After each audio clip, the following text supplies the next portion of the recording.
Having a fine end to the week with lots of warm sunshine across the country. And the reason for these settled conditions is because high pressure has dominated our weather over the last few days, bringing some cloud to eastern areas at times, but also plenty of sunshine too. Now we're going to see a return of this cloud for a time as we head through into the evening. Around coastal areas of East Anglia, parts of Kent eventually clearing away to areas further south might see some low cloud during the overnight period. And across the north, far north of Scotland, also seeing plenty of cloud here, perhaps some drizzle by the time we reach the end of the morning across Shetland. But for many, it's going to be a dry, clear night, feeling chilly, though not quite as chilly as recent nights. And it's likely we'll see some mist and fog patches in rural spots by the time we reach the morning. So to start the day across Scotland tomorrow, there is going to be some higher cloud across Scotland. That might just make the sunshine look a bit hazy during the morning. Some drizzly outbreaks across Shetland too, but a much clearer start across Northern Ireland. Probably quite a bright start to the day, and similar across parts of England and Wales. Quite a bright, clear start to the morning, but just a chance we could see some lower cloud, particularly around coastal areas of the south. A little bit chilly to start as well, but eventually through the morning we'll see things warm up fairly quickly. Any mist and fog clearing away fairly quickly too, and that does leave us with a very nice end to the week. Wall-to-wall sunshine for many places and feeling very warm in that sunshine too. It's just across the far north of Scotland though where we're going to see a bit of a cloudier day with some outbreaks of drizzle, but for many it's going to be a nice end to the week. Highs of 22, possibly even 23 Celsius with light winds. Into the evening, once again, those temperatures soon dipping away as the sun goes down. Likely we'll see some rural frost in places and some mist and fog once again, and still that cloud and rain skirting into northern areas. And for the second half of the weekend, a change is on its way. More rain and showers, and it is going to be feeling cooler too. Bye-bye. Expect a warm front, moving from the kitchen right through to the rest of the house. Boxed Boilers, sponsors of weather on GB News.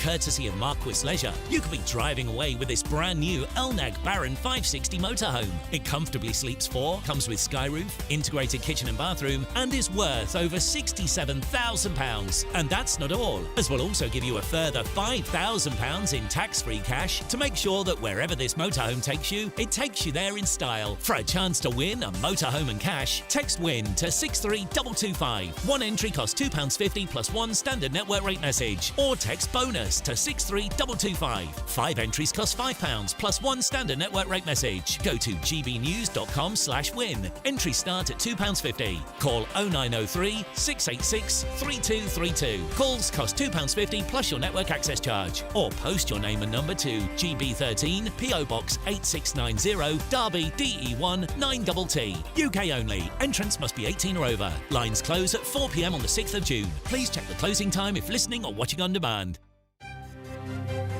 GB News Breakfast, every day from 6 a.m. You two met, I mean, since we last saw each other, then you two have done Strictly. And, but the fact that and there's quite an age gap. 51 years. 51. And yet... I was granny. But the fact you clearly get on really well and you've stayed in touch and you've developed a real friendship. We really do. I mean, we live 5 minutes from each other. We speak most days, and, you know, Angela had this amazing campaign with Let's Dance, and obviously I was very, very much supporting that. And when you just get on like a house on fire, we just do. We get each other. We have great banter. And like you said, there's 51 years between us, but we feel like we've known each other for 51 years. You have a particular interest in getting dance back into schools, don't you? I mean, your own experience of this, because your dad is a professional footballer, and you actually won a place, didn't you, into the football academy? It was sort of expected that you were going to be a footballer. Yes, it was. I was expected to be a football player, naturally, because I was the eldest son, and, you know, Southampton wanted to sign me in the Premier League, and they still are, just. No, I chose to be a dancer, and it was because my dad and mum sent me to dance classes because I was very hyperactive as a kid. I was pretending to kick a football all the time. They sent me to my next-door neighbour's dance school, and the class was called Tango Tots. I somehow ended up being a dancer and had to tell my Geordie dad when I was 12 years old that I wanted to be a dancer. How did that go down? It went fine. It's not like the film, not like the film, but it's very, very, very, very supportive. And obviously the brother ended up being the football. But you're very keen to get dance back into schools, aren't you? Tell me why. I'm so keen, because for kids that can't afford it why not just give them the opportunity to learn to dance? We live in a world today where we're on the phones, we're on TikTok, kids are learning to dance anyway, so why not regulate it and let them learn it in school for free? GB News, the People's Channel.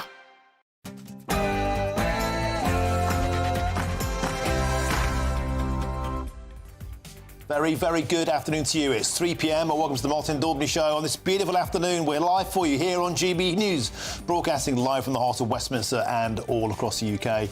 On today's show, Home Office sources have told GB News that even more local inquiries could be launched into the activity of grooming gangs after an initial backlash to the government's limited plans. Charlie Peters will be here with us shortly.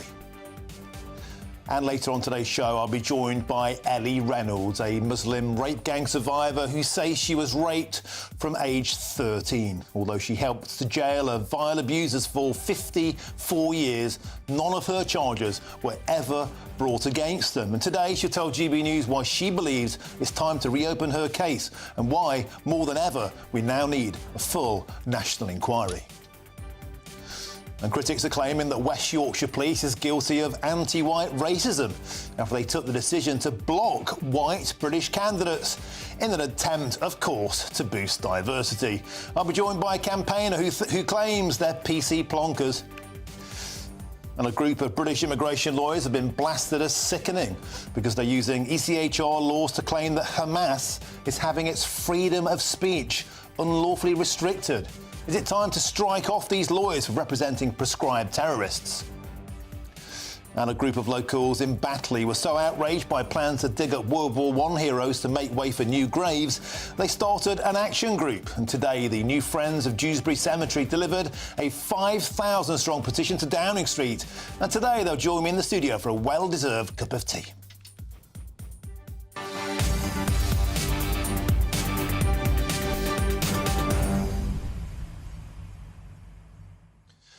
The rape gang scandal is the scandal the authorities wished would go away, but we won't let it go away. GB News in particular and Charlie Peters will not stop until justice is served.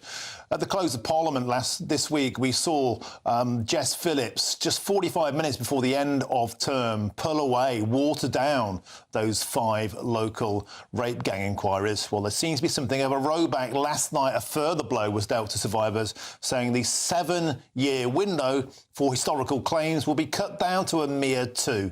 Well, today I'll be joined by Ellie Reynolds. Well, she claims the crimes against her were 6 years ago. She'd be cut out by this new change of a law. She feels that's blatantly unfair. She says it's time for a full inquiry and it's time to reopen her case. She'll join me later in the show. Send your views to the usual way, gbnews.com/your say. But now it's time for your news headlines, and it's Sam Francis.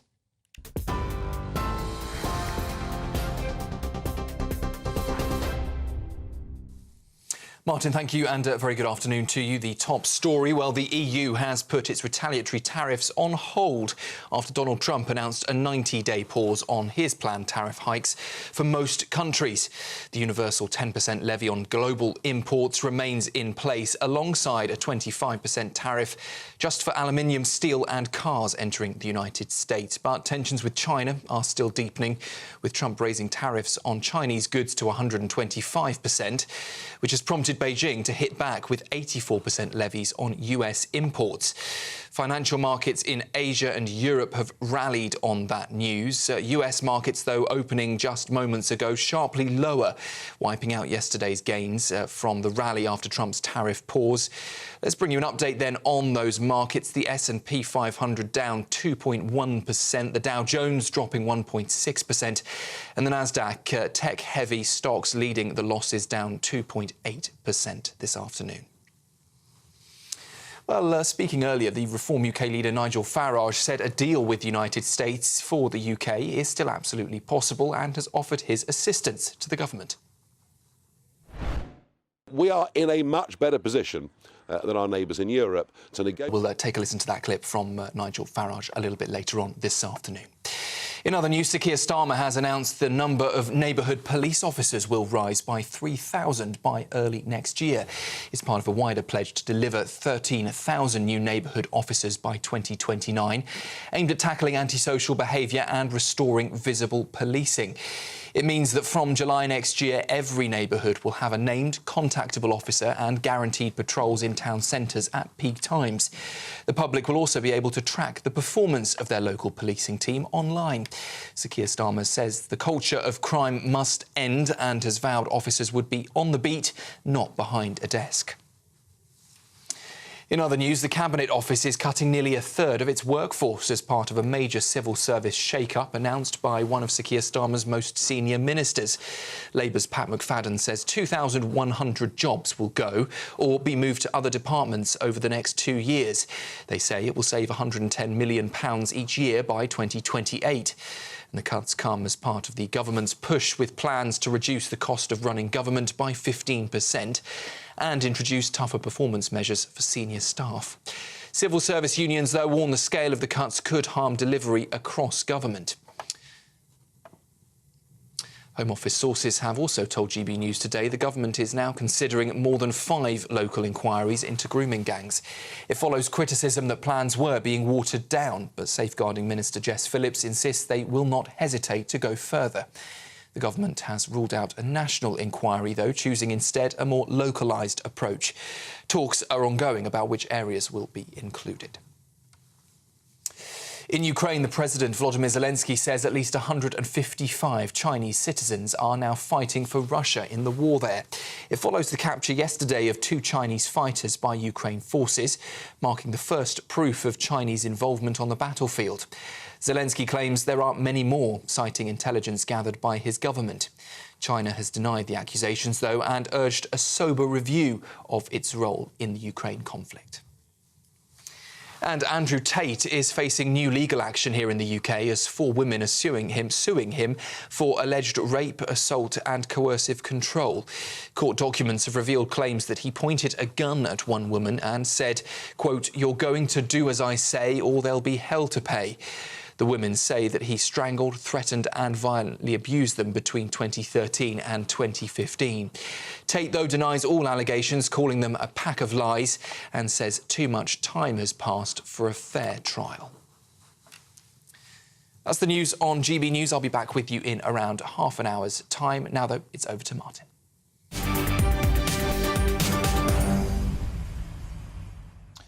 Thank you, Sam. Now, the government has announced today that thousands of bobbies will return back onto the beat as part of Labour's plans to tackle the country's shoplifting crisis. Meanwhile, one of the biggest police forces in the country, West Yorkshire Police, has temporarily blocked applications from white British candidates in an attempt, of course, to boost diversity. Well, joining me now is GB News' Home and Security Editor Mark White, who earlier on spoke to the Prime Minister. Mark White, welcome to the show, and you spoke to Sir Keir Starmer on this Bobbies on the Beat initiative today. Tell us more. Yes, indeed. Some of those young officers, recruits who were here for the Prime Minister's speech very kindly agreed to stay on just to give us a more interesting backdrop for our live. But Cambridgeshire is one of the forces that is going to benefit from this uplift in neighbourhood policing officers, as well as Cambridgeshire, other forces including Manchester, Somerset, Yorkshire, South Yorkshire presumably as well. Let's see whether that is only those from ethnic minorities that are recruited, or whether in fact they'll lift that block on white recruits as well in South Yorkshire. But as far as the Prime Minister was concerned, this boost is part of a £200 million package that he assured his audience would go to neighbourhood policing, that it wouldn't effectively result in a situation where those officers are pulled away from neighbourhood policing duties to do other backfill jobs within police forces. This is what he told me a short time ago. Prime Minister, tell us an extra 3,000 neighbourhood officers announced today, part of the 13,000 commitment. But how can you assure the public that they will be used for neighbourhood policing? Oh, this is a commitment that they must be used for neighbourhood policing, with accountability to go with it, because too often in the past we haven't had neighbourhood policing, which is what people most want. They want to know that there's a team of police officers in their local area, that they know who they are and are dealing with crime in their streets and their towns and their neighbourhood. And that's about how they do the policing in the first place, problem solving. It's about making sure they're there when they're needed, and of course then following up. So this has to be neighbourhood policing. In the past we've seen hollowing out of neighbourhood policing, not enough uniformed police in the areas where people are living and working. We're changing that. But we know that forces are grappling with structural underfunding. Chief constables have got operational command. If at the end of the day there are policing priorities, emergencies that have to be dealt with, that might mean that these neighbourhood policing will be diverted. Well, that's why it's important that these are additional officers. And what we don't want is extraction from other frontline response teams. So these are additional officers. And what's really interesting is talking to the Chief Constable here in Cambridgeshire, who speaks for many others. They understand the importance of neighbourhood policing. They know that this is what gives communities confidence. So we're not getting resistance from Chief Constables on this. In a sense, they've been wanting to do neighbourhood policing, and now they're pleased that the government is coming up alongside them to deliver something which, at the end of the day, people need to be able to feel, comfortable and safe and secure walking down their own high street in their own neighbourhood. And at the moment, that is the challenge that we're rising to. Just a final point, because I know you're dashing off, but clearly this is part of the government's investment in the public services. That's got to be built on a strong economy. With what's happening around the world emanating from the White House, how on earth is that possible? Have you spoken to President Trump? What has he had to say? Well, I've had many conversations with President Trump, and I've just recently. I'm always clear that nobody wants a trade war, which is why our response to the tariffs has been calm and collected, talking, of course, to the Americans, see if we can mitigate the impact of tariffs, but also being clear that this is a new era, a changing world, and that's why we're doubling down on the work that we're doing in our own economy to secure it, to allow it to thrive, and talking to international leaders about lowering trade barriers. That's why earlier this week I announced the change to the Z mandate so we can go further and faster with electric vehicles, why I announced the changes to life sciences so we can get ahead. And this morning we were launching reopening of Doncaster Airport. This is all part of turbocharging our economy so that, in answer to your question, we can deliver for our communities who want economic growth measured in wealth creation in the area where they live. So, as far as the Prime Minister is concerned, of course, he wants to give extra funding to police, to defence, to the health service and many other of the public bodies that the government is responsible for. But it all hinges on us having a stable and strong economy. That is up for question, of course, with what is happening on the other side of the pond. I think it was telling there that the Prime Minister couldn't answer to us when he last spoke to President Trump. Well, Mark White, I think that's because he hasn't. You tried to get him to answer the question and he didn't, so well done to you. Thank you for waiting around for us, and thank you to the boys and the girls in blue behind you for helping us to have better optics as well. Mark White, absolute pleasure as always. Thank you very, very much for joining us on the show. Now let's return now to the news that one of the country's biggest police forces, West Yorkshire Police, has temporarily blocked applications from white British candidates in an attempt, of course, to boost diversity. Well, joining me now is Shabnam Chowdhury, the former detective superintendent at Scotland Yard. Shabnam, welcome to the show. Always a pleasure to have your company. Shabnam, you've been very outspoken in your career and since you left the force about the fact you detest racism in the police. Don't we all? So presumably you're dead against what West Yorkshire Police are doing here, because clearly this is anti-white racism. Well, West Yorkshire Police are using positive action to the point of selection, so it's completely different to positive discrimination, which I am totally against.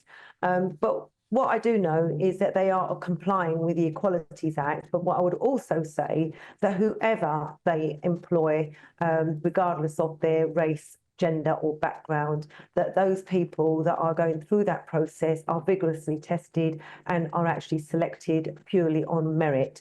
Look, it took me 7 years and 4 attempts to get into the Metropolitan Police. There was no easy task for me, and I was delighted to have been accepted. Of course, I had my fair share of challenges, loved policing, but would also challenge whether it's racism, sexism, misogyny, whichever, within policing, as I have done throughout my career and continue to do so.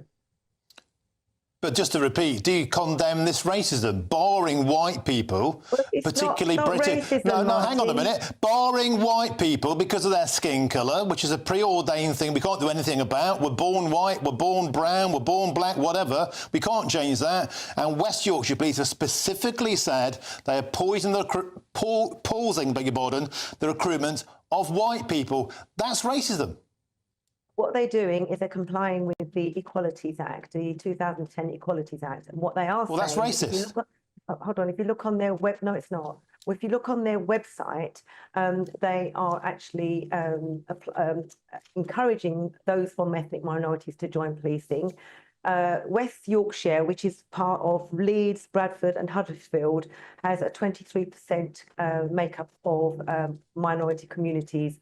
They only actually have 9% within the force. Between 2023 and 2024... Anybody could apply... Let me finish. Anybody can apply to be a copper. There's no barrier to applying. In fact, well, there is now. There's a barrier if you're white. I agree. There's not a barrier if you're white. There is anyone can apply. Anyone can apply for the process. As I understand it, they are encouraging those from minority backgrounds to apply. And then what they're doing is when the application process is coming in, absolutely everybody and anybody that applies goes through the same process together. And therefore, it's not discriminatory. Why can't they encourage more people from ethnic minorities to apply? Brilliant. And then just choose the best candidates. Why do they have to go through that process at the same time, and I quote, temporarily blocking applications from white British candidates? You can encourage more ethnic minorities and you can encourage excellence without blocking white people. If they were doing anything wrong, which was racist or sexist or discriminatory, I'd be the first to say I agree with that. As I understand as I understand it, the HMIC, Fire and Rescue Services, did do a review of the force, and they were very satisfied that they'd been complying. And I'll tell you something else. In 2023-2024, they had 18.8% of minority officers apply and successful.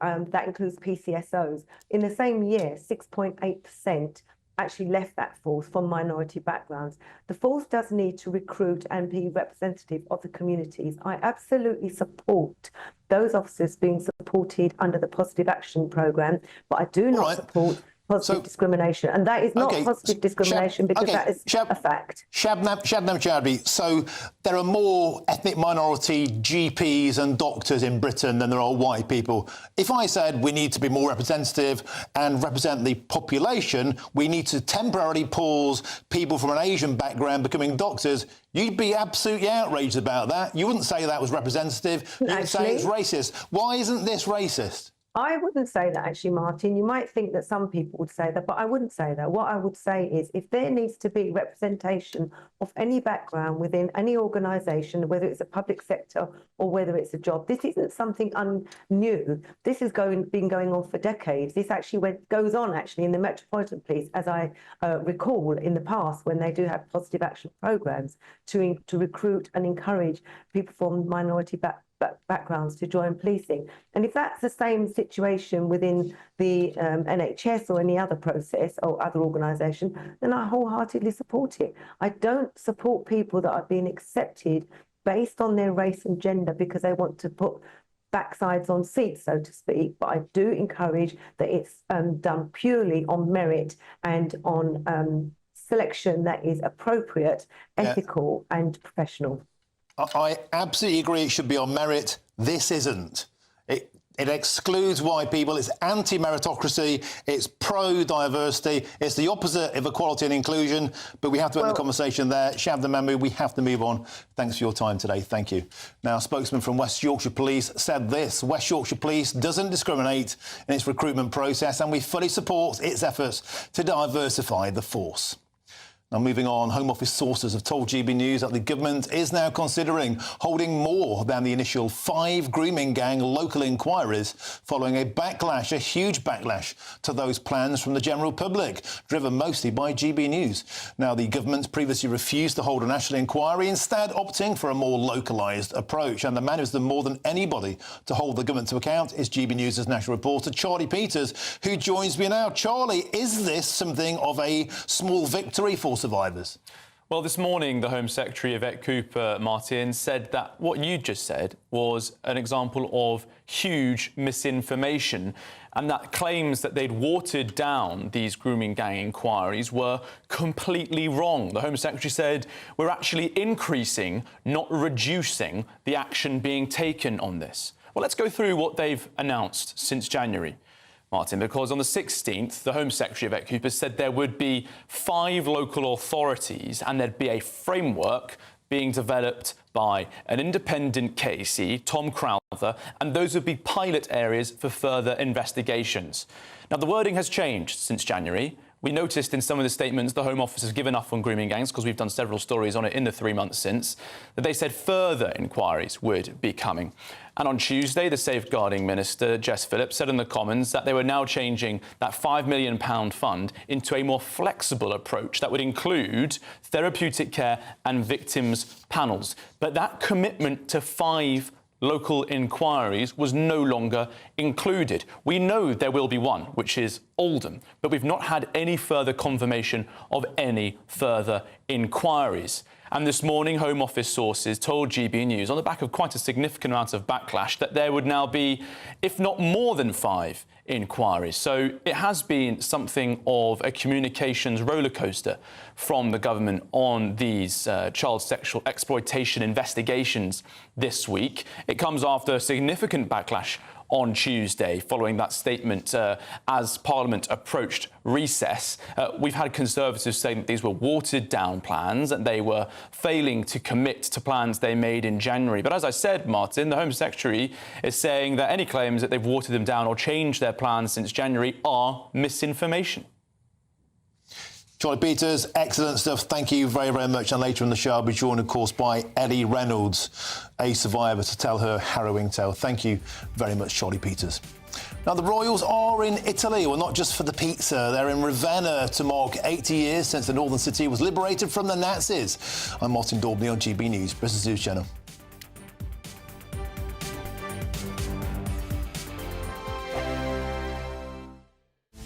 This is Britain's Newsroom, where your voice matters. It's just astonishing. With expert analysis and honest opinion, we don't just keep you informed. We bring you unique perspectives you won't see anywhere else. Can't argue with any of that. When the news happens, it happens here. On Britain's Newsroom, weekdays from 9:30 a.m. Only on GB News.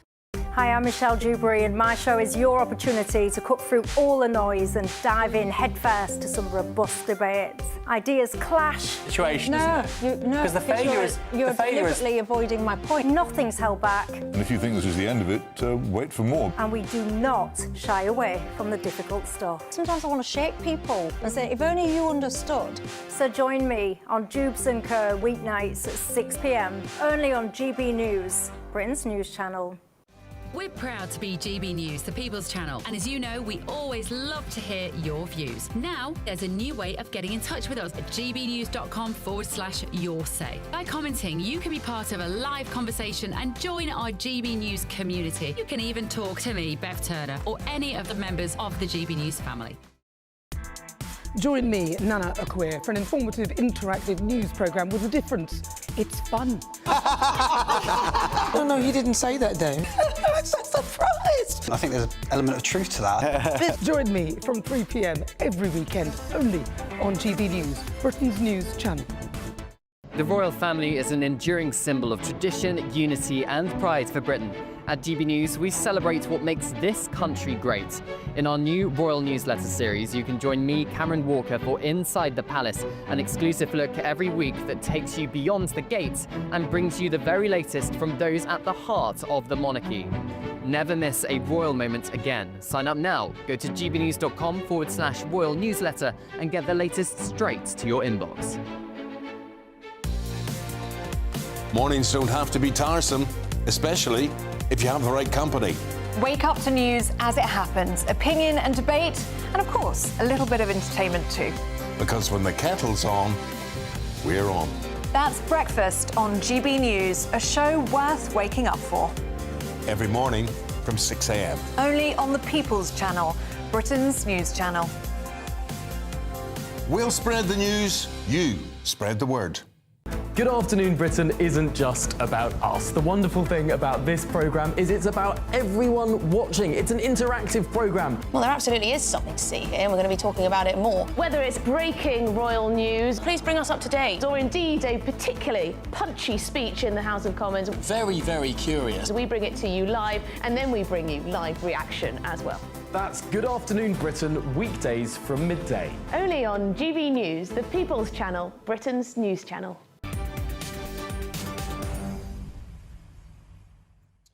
Welcome back to 3 with me, Martin Daubney, on GB News. Now, the King and Queen have arrived in Ravenna, where they mark the 80th anniversary of the liberation of the northern Italian city from the Nazis.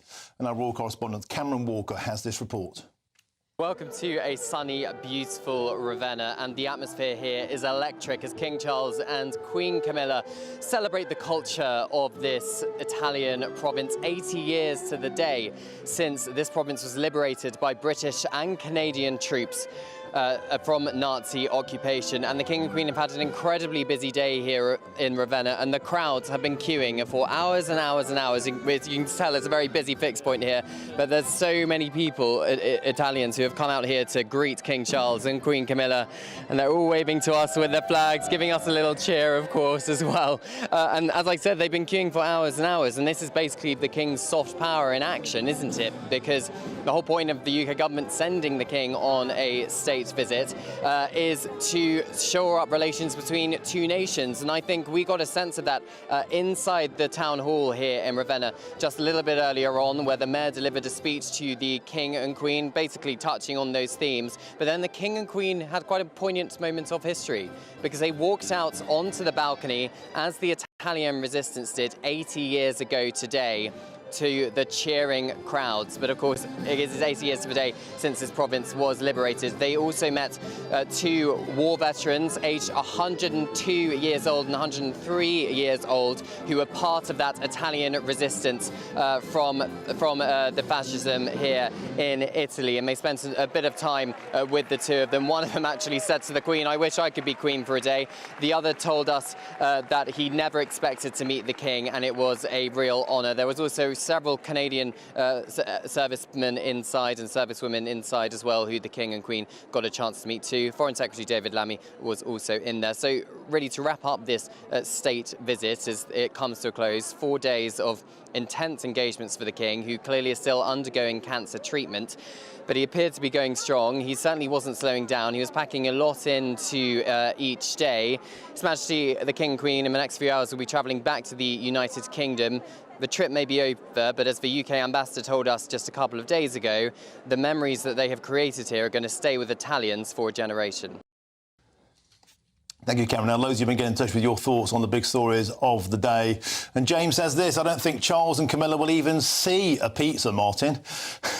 Catherine says, "The police story, it's blatant racism, shameful," from the ex-police force officer. This is West Yorkshire Police, who are temporarily blocking the applications from white people. I'll be joined by a former copper later in the show who says this is blatant anti-white racism, and he's got actually information about the diversity, inclusivity and equality hires within West Yorkshire Police and how effective, or actually how ineffective, they are. You'll not want to miss that. And Darren says this: DEI is ruining this country, along with the ECHR. More on that. The ECHR is now being weaponised by Hamas, who claim that their freedom of speech is being curtailed by the ECHR. You could not make it up. That's coming later in the show. Linda adds this: "We need more than just bobbies on the beat to fix this country. Come on." Linda, you're exactly right. I think 8 out of 10 shoplifters don't even get apprehended. 4 out of 10 burglaries get solved. Knife crime spiralling, antisocial behaviour spiralling. And as far as 3,000 bobbies on the beat go, I see Santa more often in my neighbourhood than a police officer. They tear through in their cars, and they're above in helicopters chasing mopeds, but you never, ever see a bobby on the beat where I live. Don't know about you. Get in touch if you've seen one recently.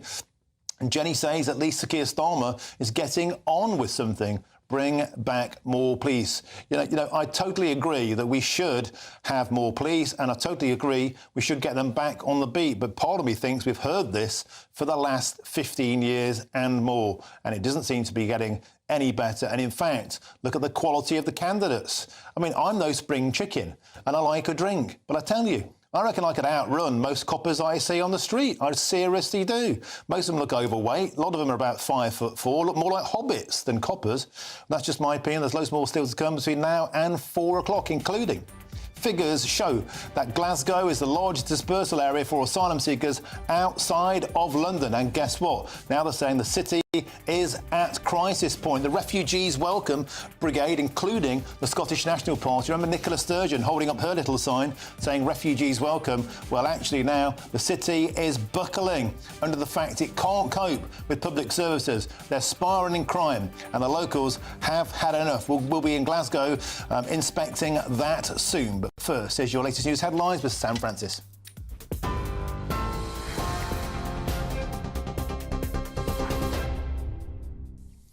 Very good afternoon to you. Just after 3:30, the EU has put retaliatory tariffs on hold after Donald Trump announced a 90-day pause on planned tariff hikes for most countries. His universal 10% levy on global imports remains in place, alongside a 25% tariff on aluminium, steel and cars entering the United States. But tensions with China are deepening, with Trump raising tariffs on Chinese goods to now 125%, which has prompted Beijing to hit back with 84% levies on US imports. Financial markets in Asia and Europe have rallied on that news, but US markets have opened sharply lower, wiping out gains from yesterday's rally. The S&P 500 is down 2.1%, the Dow Jones has dropped 1.6%, and the Nasdaq leading those losses, down 2.8%. Here at home, the Prime Minister has announced the number of neighbourhood police officers will rise by 3,000 by early next year. It's part of a wider pledge to deliver 13,000 new neighbourhood officers by 2029, aimed at tackling antisocial behaviour and restoring visible policing. It means that from July next year, every neighbourhood will have a named contactable officer and guaranteed patrols in town centres at peak times. The public will also be able to track the performance of their local policing team online. Sir Keir Starmer says the culture of crime must end and has vowed that officers would be on the beat, not behind a desk. The Cabinet Office is cutting nearly a third of its workforce as part of a major shake-up of the civil service announced by one of Sir Keir Starmer's most senior ministers. Labour's Pat McFadden says 2,100 jobs will go or be moved to other departments over the next 2 years. The cuts come as the government pushes ahead with plans to reduce the cost of running government by 15% and also introduce tougher performance measures for senior staff. Civil service unions, though, are warning the scale of the cuts could harm delivery across government, with workers calling for assurances on avoiding compulsory redundancies. And GB News has been told by Home Office sources that the government is now considering more than 5 local inquiries into grooming gangs. It follows criticism that plans were being watered down, but Safeguarding Minister Jess Phillips insists they won't hesitate to go further. The government has ruled out a national inquiry, though, choosing instead a more localised approach. Talks are now ongoing about which areas will be included. Those are the latest headlines. I'll be back with you in around half an hour's time. Next, though, let's take a look at those all-important markets. For the very latest GB News direct to your smartphone, sign up to News Alerts by scanning the QR code or go to gbnews.com/alerts.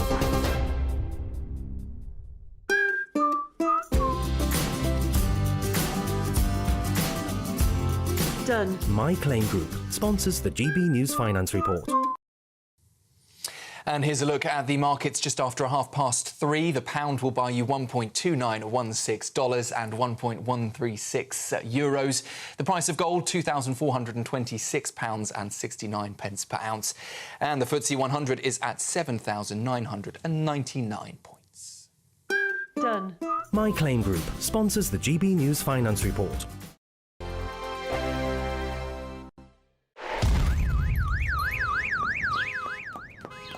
Crash Law 24 sponsors GB News Traffic and Travel Report. Good afternoon. The latest AI travel news from GBNews.com reports significant road disruptions. On the A55 westbound between Junction 23 Landulers and Junction 22 Old Colwyn, roadworks have led to closure with diversions in place. In Essex, an incident on the M25 clockwise between Junction 26 and Junction 27 has left one lane closed. Meanwhile, motorists on Gloucestershire's M4 westbound should expect delays due to a collision at Junction 22 affecting one lane. Lastly, congestion on Kent's M25 anti-clockwise at Junction 2 is causing delays of around 10 minutes. For more travel news, go to gbnews.com. Crash Law 24 sponsors GB News Traffic and Travel Report. GB News Breakfast, every day from 6 a.m. Can you find love in your twilight years? That's what we're asking this morning. Broadcaster Ryan Mark Parsons and former Conservative MP Anne Widdecombe join us now. Good to see you both this morning. Anne, let's start with you. Is 70 too old to date, do you think? 70 isn't too old for anything. Everybody ages at different rates, both mentally, physically, in the sorts of things they like. When you say to me, is 80 too late to, is 70, well, we might even say 80. It's too late to find love. The answer is just look around you. Lots of people have. But let me say right away, no, that's not an invitation. I've absolutely no ambitions in that area at all. Ryan Mark, what do you make of it? Do we need to stop putting a bar on ageing and dating? No, I don't think we should. I think once you get to such an old age, you really should be looking for love internally. I mean, you should self-love. I just don't see the point at 70 years old to be searching for love at that point. I think you should go on holiday somewhere.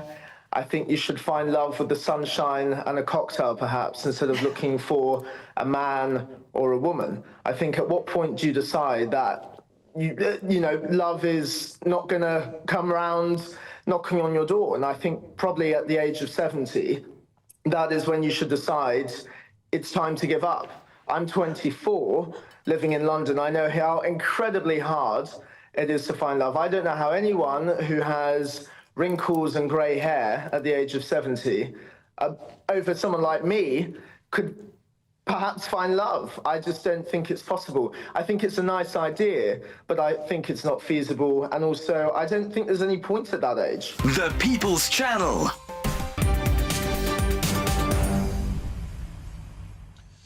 Welcome back. It's 3:37 with me, Martin Daubney, on GB News. Now, the asylum system is apparently ruining social cohesion in Glasgow as the council's homelessness governor, warns pressure on the city has become utterly untenable.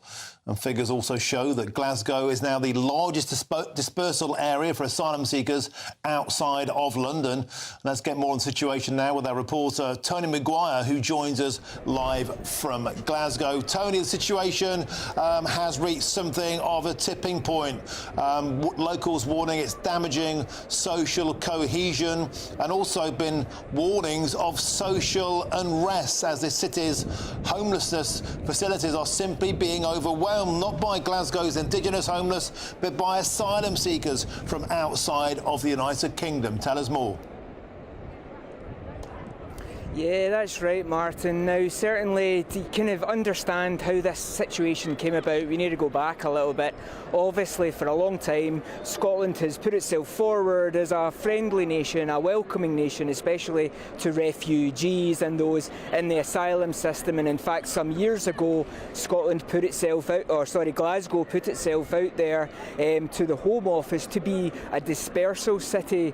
But now we're at a point where things have really reached tipping point, as you say, where, you know, Glasgow has 6,000 homeless beds to house people who are in hostels and low-end hotels, and 2/3 of them are currently being housed by asylum seekers. Now, the 4,000 have generally come from and come in south of the border, and the word is indeed out that Scotland is a friendly country and Glasgow a welcoming place, and therefore we're seeing more asylum seekers come to Glasgow. Now, I've been having a range of conversations today, fascinating conversations, with how this issue affects different people in different walks of life. We spoke to Thomas Kerr, who's Glasgow's Reform Councillor, who sits in the council building behind me. We spoke to Jack, who is at Glasgow City Mission, a homeless charity, and working out about how their services are impacting Glasgow's homeless population.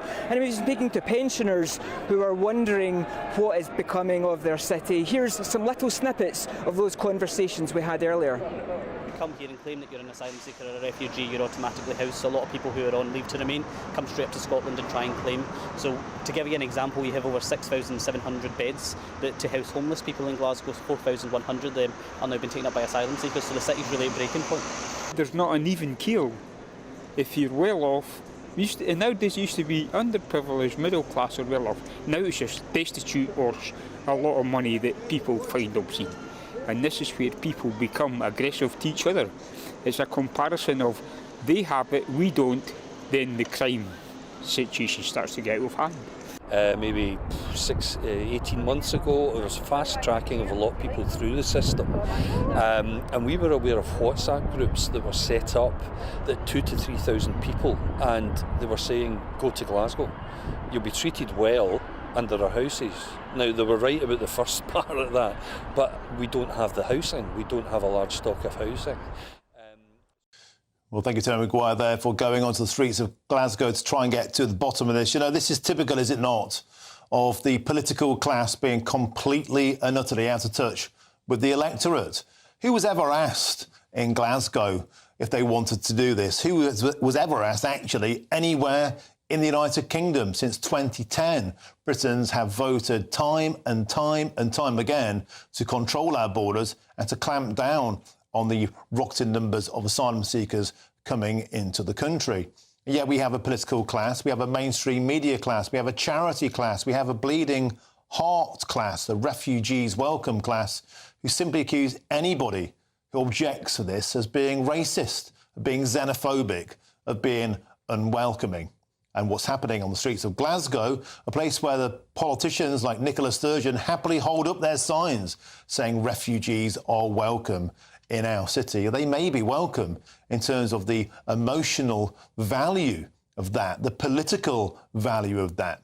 But when the rubber hits the road and reality bites, we are finding 4,000 out of 6,100 homeless places in Glasgow are simply filled with asylum seekers being sent in terms of quotas. And the SNP are blaming Westminster because they're being dispersed. But we have a dispersal scheme in the United Kingdom because we cannot control our borders. They have to go somewhere, you may say. Well, they're going to Glasgow, the second biggest amount in Britain outside of London now. And it's having an impact, a dire impact. We live in a country where Britain's homeless can't get a bed for the night because 4,000 of those beds in Glasgow are taken by asylum seekers. We live in a situation where crime is breaking out on the streets, where people are sitting around drinking, doing drugs in the daytime in broad daylight, unable to work, remember, because they are asylum seekers. This is the reality. And you have to ask yourself, do we have a political class who live on a different planet? Well, it's time now for the Great British Giveaway, and it's the biggest prize we've ever given away here on GB News. It's your chance to drive away something I would love in my life, a brand new motorhome worth over £67,000. And here's the details you need to enter.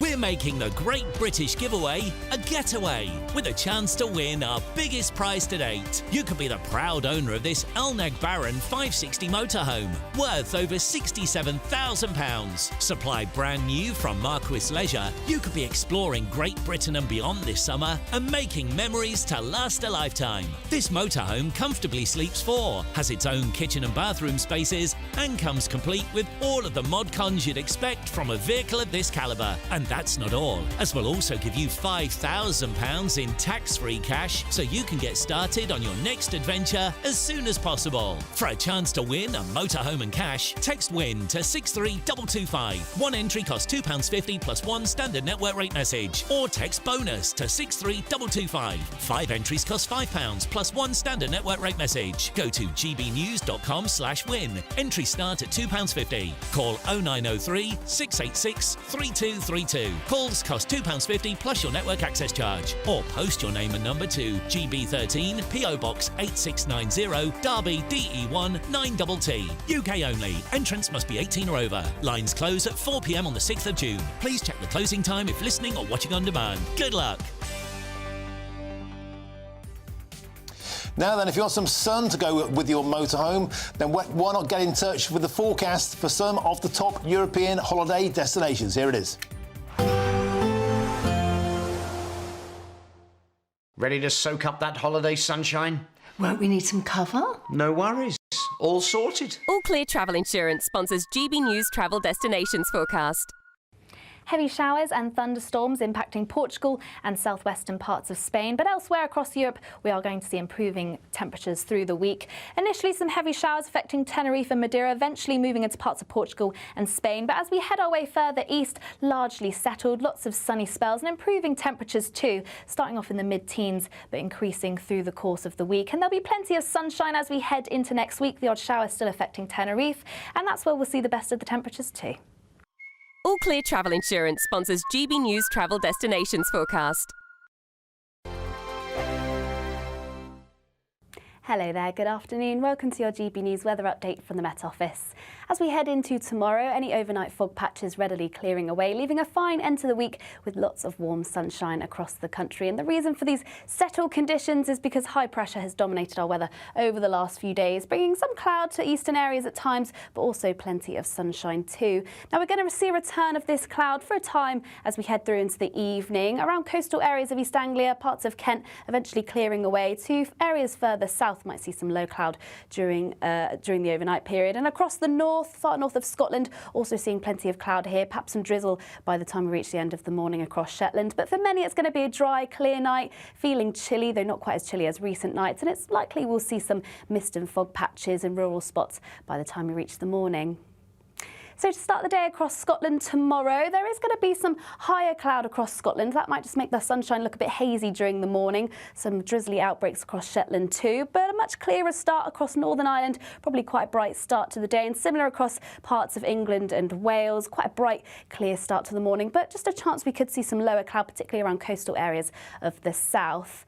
A little bit chilly to start as well, but eventually through the morning we'll see things warm up fairly quickly. Any mist and fog clearing away fairly quickly too, and that does leave us with a very nice end to the week. Wall-to-wall sunshine for many places and feeling very warm in that sunshine too. It's just across the far north of Scotland though where we're going to see a bit of a cloudier day with some outbreaks of drizzle, but for many it's going to be a nice end to the week. Highs of 22, possibly even 23 Celsius with light winds. Into the evening, once again, those temperatures soon dipping away as the sun goes down. Likely we'll see some rural frost in places and some mist and fog once again, and still that cloud and rain skirting into northern areas. And for the second half of the weekend, a change is on its way. More rain and showers, and it is going to be feeling cooler too. Bye-bye. In the GB newsroom, we bring you the news as it happens. With our team of dedicated journalists across the UK, we're ready to keep you up to date with what's happening every half an hour, every single day. Bulletins here on GB News, the People's Channel, Britain's news channel. I'm Christopher Hope. From pop stars to politicians, I'll interview anybody in a pub who's got a political opinion. Join me every Friday on Spotify, Apple Podcasts, YouTube or gbnews.com, or wherever you get your podcasts. This is GB News, the People's Channel. We're proud to be GB News, the People's Channel. And as you know, we always love to hear your views. Now, there's a new way of getting in touch with us at gbnews.com/your-say. By commenting, you can be part of a live conversation and join our GB News community. You can even talk to me, Bev Turner, or any of the members of the GB News family.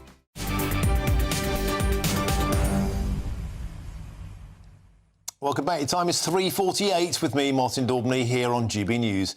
Now, negotiations to end these infernal bin strikes in Birmingham have once again ended in dismal failure. The strike began on the 11th of March, way back in the mists of time, with the Conservative Party today declaring a public health crisis in the region. And residents say now that the second city is turning more into a third world country. Well, joining us now from the front line, from Bin Central, is GB News' intrepid Westminster reporter, Jack Carson. Jack, you've been up to your armpits in bin bags since March the 11th. Is it getting any better? And more to the point, is it getting any smellier? Well, smellier certainly, Martin. Now that the sun has come out, certainly these bin bags, which have, for some of them got weeks-old food in them, that stench certainly starting to become more apparent. But in terms of getting this rubbish sorted, seemingly progress starting to be made. Birmingham City Council saying they've got around just over 100 lorries available to them. I've seen them today around the city actually collecting wheelie bins, collecting rubbish from people. So that work is underway. Of course, we've heard in the past couple of weeks the problems that they were having at depots with protesters walking slow in front of those lorries. But bin lorries now, with the help of Lichfield District Council, who Birmingham City Council are paying a commercial rate to help them with their bin collections, with now, after declaring a major incident, having an additional 35 lorries available to them, we are seeing some collections started to happen. But they are collections, they are not clearing the kind of rubbish, Martin. If I just step to the side that you can see behind me, this rubbish just a few hundred yards away from a play park, and so that meaning, of course, that this public health emergency is still very much a problem for a lot of people around this city. Now, today, Deputy Prime Minister Angela Rayner met with some of those people involved in clearing up the backlog and those community volunteers helping. She's saying, of course, that this deal needs to be done. There's a better deal on the table. Take a listen to what she said earlier on. I'm not getting into the details of that offer, but what I will say, it's a very significant improved offer that the council have made, and I'm urging Unite to suspend that action and to accept that offer. We want to see a fair resolution to this. We know that there was historic unequal pay here in Birmingham, which caused some of the challenges it had when it issued the Section 114 bankruptcy notice. We want to see a fair process and negotiation, and I think the offer that's on the table now is significantly improved, and that Unite should suspend their action and accept that offer. You hear there that deal that Angela Rayner saying is now on the table, urging Unite to suspend their strike action. I have contacted Unite for comment. We're waiting for their thoughts on what Angela Rayner in her comments has said today. But interestingly, Martin, I'm in the constituency today of Hodge Hill and Solihull North. This is Liam Byrne's constituency. I've been speaking to residents today. They've told me today that they are unhappy that Liam Byrne is on holiday, on a private holiday in Japan, after a fact-finding mission he went with as part of being part of the trade committee to Japan. He's extended his stay for a private holiday, but residents telling me today they're unhappy that he's in Japan, whereas they're suffering with the bin crisis. I caught up with their thoughts earlier on about their thoughts on what's happening around this city with the bin strikes. Disgusting it is, the rubbish piling up. Well, it's not very clever. They'll get rats and God knows what else, and the birds haven't got the bags, so the bags are just being thrown all over the place, basically. Well, it's obvious negotiations aren't doing well, but I mean, everybody has to live, prices are going up. You've got to come to a compromise, but you can't expect them to drop money. There should be negotiations with them. They deserve, they work hard really, the dustbin men. I think it's disgusting the way they're being treated. It's not very hygienic for a start off. Secondly, it's bringing the people together, because a lot of people are helping each other. Well, this area's gone down a lot really, so what can you do? Yeah, well, you can hear there, those views from the residents. They want negotiations to take place. They want a deal to be done. They are unhappy with the state of the streets here in Birmingham, particularly as I've been in today. Liam Byrne's constituency, as he is on a private holiday to Japan. He says, his spokesman says he's funded that holiday himself. But of course, Deputy Prime Minister Angela Rayner coming today to meet with those people that have been helping with the clear-up, with her message of urging Unite to suspend their action. Could we be near the end of this dispute, Martin? We'll have to wait and see. Well, Jack Carson, an excellent and comprehensive report there from Birmingham, and I totally agree. The local MP, Liam Byrne, a chair of the Business and Trade Committee, being absent in the land of the rising sun, it's a terrible look. In Japan, meanwhile, there are kamikaze rats. In Birmingham, rats the size of cats. They're getting bigger by the day. I don't know if we've got a picture we can get up on screen of me, Jack Carson. I went rat catching in Birmingham about 9 years ago. They were called Ratzilla then. There they are. There's me at the bottom, a younger and sprightlier me. We caught a rat with Kristen Hems, the Verminator. He still operates now. He's the man who's doing cartwheels. Business has never been better. The rats are booming as the city is up to its armpits in bin bags. It's an astonishing place to be, and it's 2025. Great stuff, Jack Carson. Superb. Thank you very, very much indeed for joining us on the show today. Now, Labour have been urged to end the racist block on white police recruits. I'll be joined by campaigner Next, who says they are PC plonkers. I'm Martin Daubney on GB News, Britain's News Channel.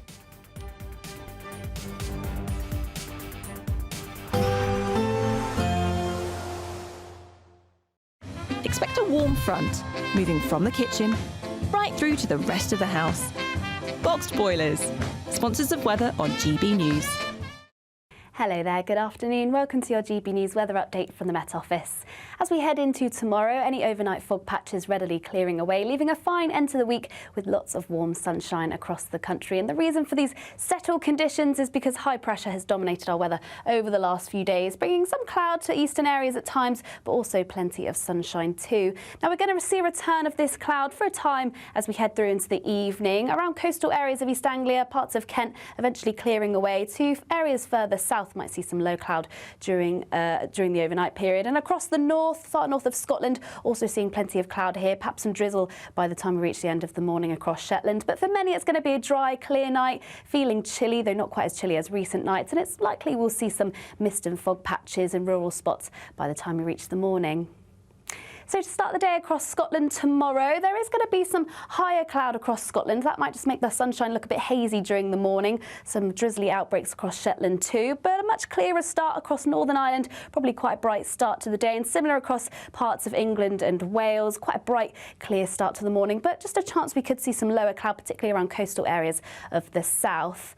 A little bit chilly to start as well, but eventually through the morning we'll see things warm up fairly quickly. Any mist and fog clearing away fairly quickly too, and that does leave us with a very nice end to the week. Wall-to-wall sunshine for many places and feeling very warm in that sunshine too.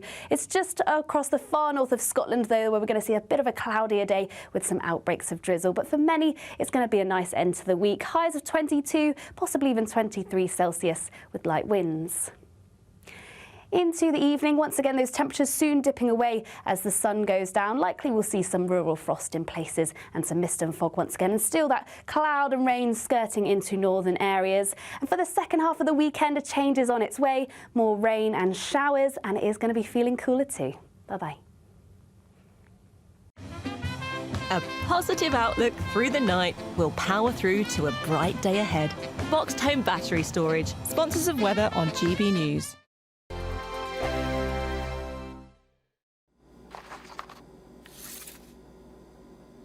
Crash Law 24 sponsors GB News Traffic and Travel Report. The latest GB News Travel. Good afternoon, I'm Alan Wright. In Cheshire, the M6 southbound is partly blocked after a collision. It's happened between junction 19 for Knutsford and junction 18 for Middlewich. In the West Midlands, the M6 is queuing northbound after a van broke down. It's between junction 5 at Castle Bromwich and junction 6 for Birmingham. And near Bristol, the M4 westbound is partly blocked after a collision.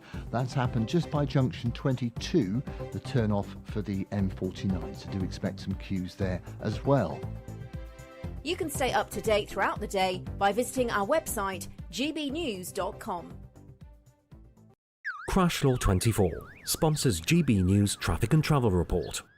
Courtesy of Marquis Leisure, you could be driving away with this brand new Elnag Baron 560 motorhome. It comfortably sleeps 4, comes with sky roof, integrated kitchen and bathroom, and is worth over £67,000. And that's not all, as we'll also give you a further £5,000 in tax-free cash to make sure that wherever this motorhome takes you, it takes you there in style. For a chance to win a motorhome and cash, text WIN to 63225. One entry costs £2.50 plus one standard network rate message, or text BONUS to 63225. 5 entries cost £5 plus one standard network rate message. Go to gbnews.com/win. Entries start at £2.50. Call 0903 686 3232. Calls cost £2.50 plus your network access charge. Or post your name and number to GB13 PO Box 8690 Derby DE1 9TT. UK only. Entrance must be 18 or over. Lines close at 4 p.m. on the 6th of June. Please check the closing time if listening or watching on demand.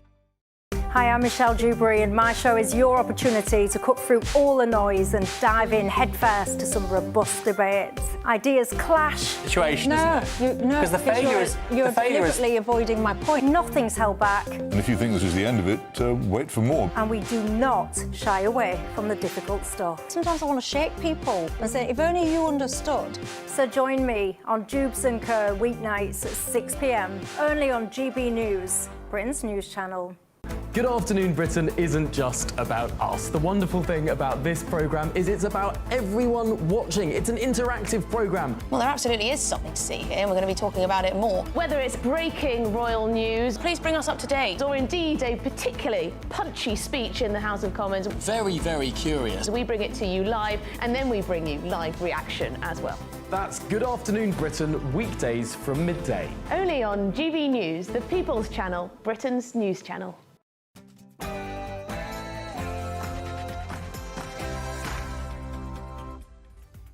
Very, very good afternoon to you. It's 4 p.m. Welcome to the Martin Daubney Show here on GB News. We're broadcasting for you live from the heart of Westminster and all across the UK. On today's show, Labour considers a U-turn again on grooming gang inquiries after a furious backlash from their own MPs, as the Home Office sources say that even more local inquiries could be launched. Charlie Peters, the man who's been shining a light on this continually, will be joining us shortly. And also later on today's show, I'll be joined by Ellie Reynolds, an incredible Muslim rape gang survivor. And she says she was raped from age 13. Now, although she helped jail her vile abusers for 54 years, none of her charges were ever brought against them. Today, she told GB News why she believes it's time to reopen her case and why we need a full national inquiry into Britain's shame. And critics are claiming West Yorkshire Police is guilty of anti-white racism after they took the decision to block white British candidates in an attempt, of course, to boost diversity. I'll be joined by a campaigner and a former copper who claims they're PC plonkers. And a group of British immigration lawyers have been blasted as sickening because they're using ECHR laws to claim Hamas is having its freedom of speech unlawfully restricted. Is it time to strike off these lawyers for representing proscribed terrorists? And a group of locals in Batley were so outraged by plans to dig up World War I heroes to make way for new graves that they started an action group. Today, the New Friends of Dewsbury Cemetery delivered a 5,000-strong petition to Downing Street. And they'll join me today in the studio for a well-deserved cup of tea and a pat on the back. That's all coming up in today's show.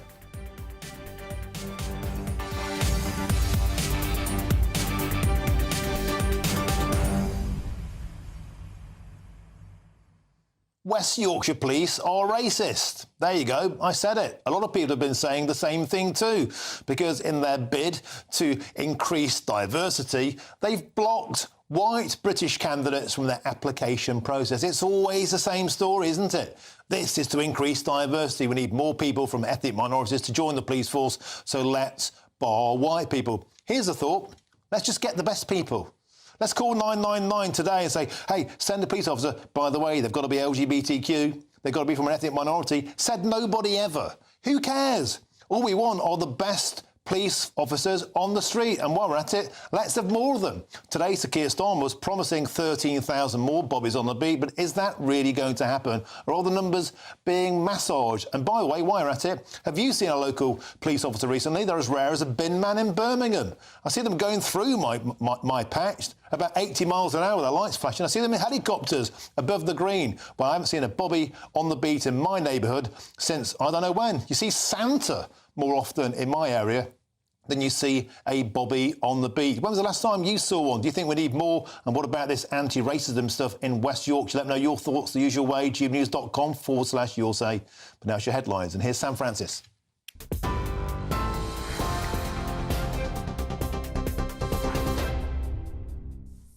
Very good afternoon to you.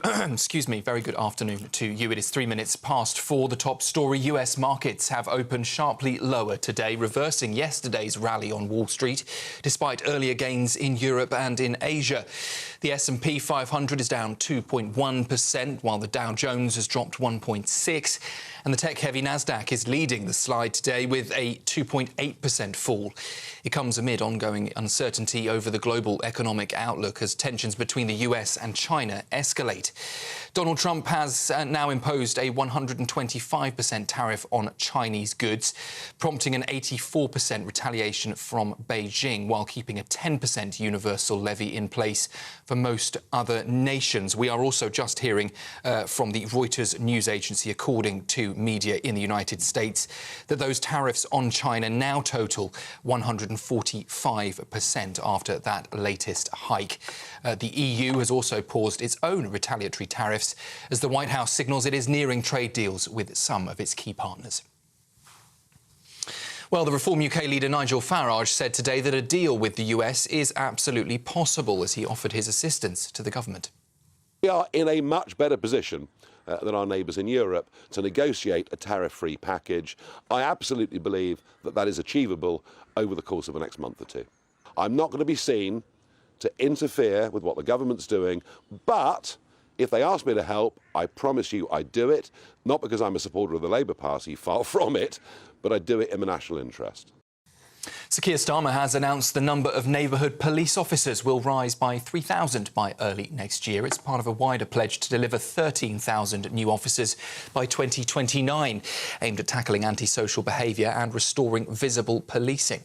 It means that from July next year, every neighbourhood will have a named, contactable officer and guaranteed patrols in town centres at peak times. The public will also be able to track the performance of their local policing team online. Sir Keir Starmer says the culture of crime must now end and vowed that officers would, he says, be on the beat, not behind a desk. The Cabinet Office is cutting nearly a third of its workforce as part of a major shake-up of the civil service, announced by one of Sir Keir Starmer's most senior ministers. Labour's Pat McFadden says 2,100 jobs will go or be moved to other departments over the next 2 years and could save £110 million annually by 2028. The cuts come as the government pushes ahead with plans to reduce the cost of running government by 15% and also introduce tougher performance measures for senior staff.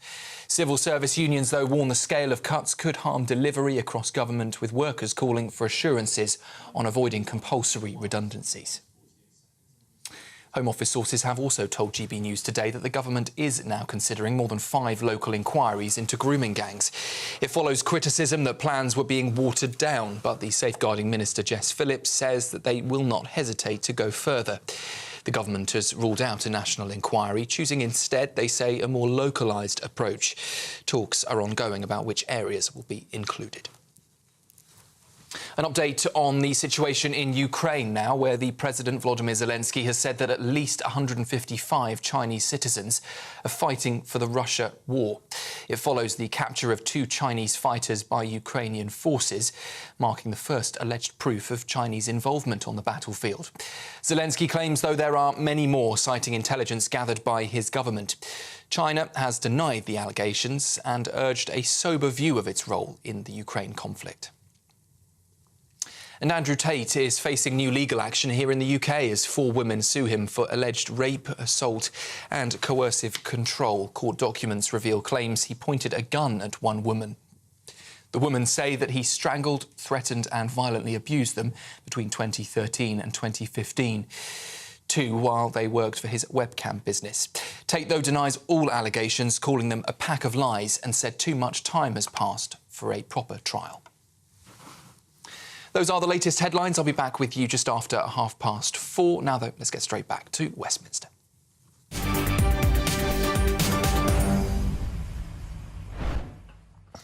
Now, you've got some breaking news for you now, and it's this. It's been reported that the White House has told CNBC, the US media channel, that US tariffs on China now total 145% after the latest hike. My tariff is bigger than your tariff, I believe, was at 124%. It's gone up now to 145%. Just to repeat that breaking news line, the White House has told CNBC, the US media outlet, that tariffs on China now total 145% after the latest hike. We'll bring you more on that story throughout the rest of the show. The tariff war is upping the ante. Now, back to Blighty now, because Labour is considering U-turning once again on grooming gang inquiries after a furious backlash from the public, as the Home Office sources say that even more local inquiries could be launched.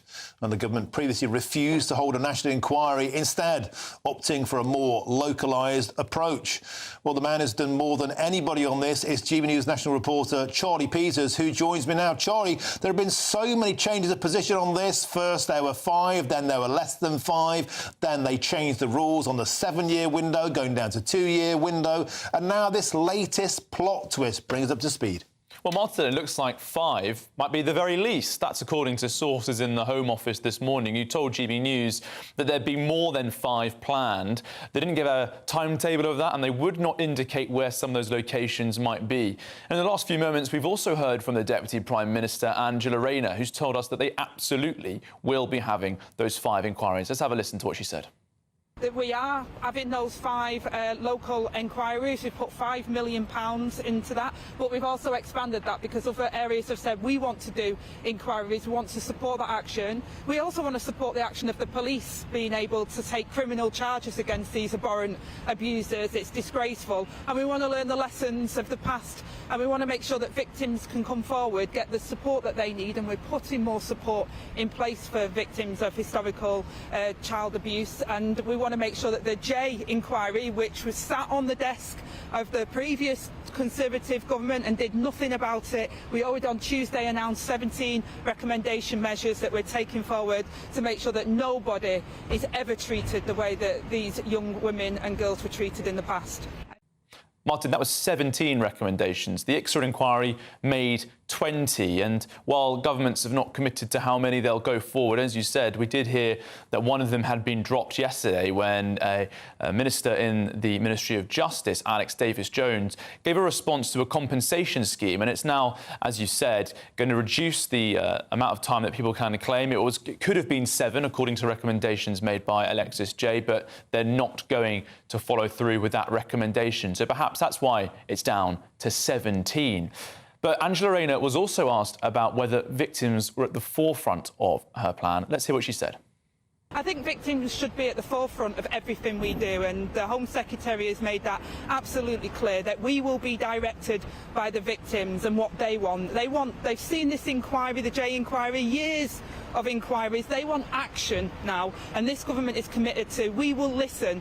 We will work with the police to make sure that those people face the full end of the law. They shouldn't get away with it, no matter how historic it is. We'll support the victims in coming forward, and we'll make sure that our young people and girls feel safe on the streets. We've already, as a government, committed to halving violence against women and girls, and we're determined to make sure that we take action and not just words.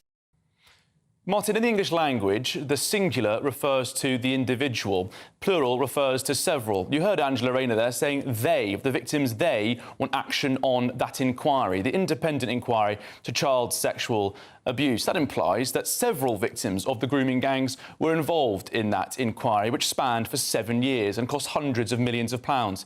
But that's not true. There was just one core participant who was a confirmed grooming gang survivor. I know, because I've spoken to those who were involved in that inquiry. There was just one. The government keeps saying that victims have had this inquiry, but frankly, they need to set out straight to what extent the independent inquiry into child sexual abuse was an investigation into the grooming gang scandal. And ministers, if they say they when referring to victims, should clarify, do they mean more than just the one who appeared in that inquiry? Charlie, yesterday you broke the story that 7-year window had gone down to 2 years, and the Deputy Prime Minister just said any claim, no matter how historic, deserves our full attention. They're changing position by the minute. Well, Martin, having a criminal investigation is separate to the compensation scheme, perhaps, that has been changed yesterday. They said that they'll leave no stone unturned, that they will be committing and giving police forces new powers to reopen cases that were previously cold. That has been received very positively by many survivors I've spoken to across the country, particularly those who feel as though insufficient action was taking place in the decades where this crisis has been ongoing. But also we heard the Home Secretary, Yvette Cooper, making this point about the J inquiry, that 7-year independent inquiry into child sexual abuse this morning, saying we've already had an inquiry into the gangs. I really want to stress that there were just 2 weeks looking into organised networks. Of that, grooming gangs were just a sub-strand, and the 6 areas they looked at in that area did not have this pattern of abuse. They looked at Warwickshire and St Helens, but they didn't look at Birmingham or Bradford or Dewsbury or Batley or indeed Newcastle or Oxford or many other towns, 50 of which we've indicated where this took place. Unfortunately, we weren't able to put that question to the Home Secretary this afternoon. Okay, Charlie Peters, keep going because they're listening and it's working. Thank you for your work. Always a pleasure, Charlie Peters, to be on the show here. Thank you.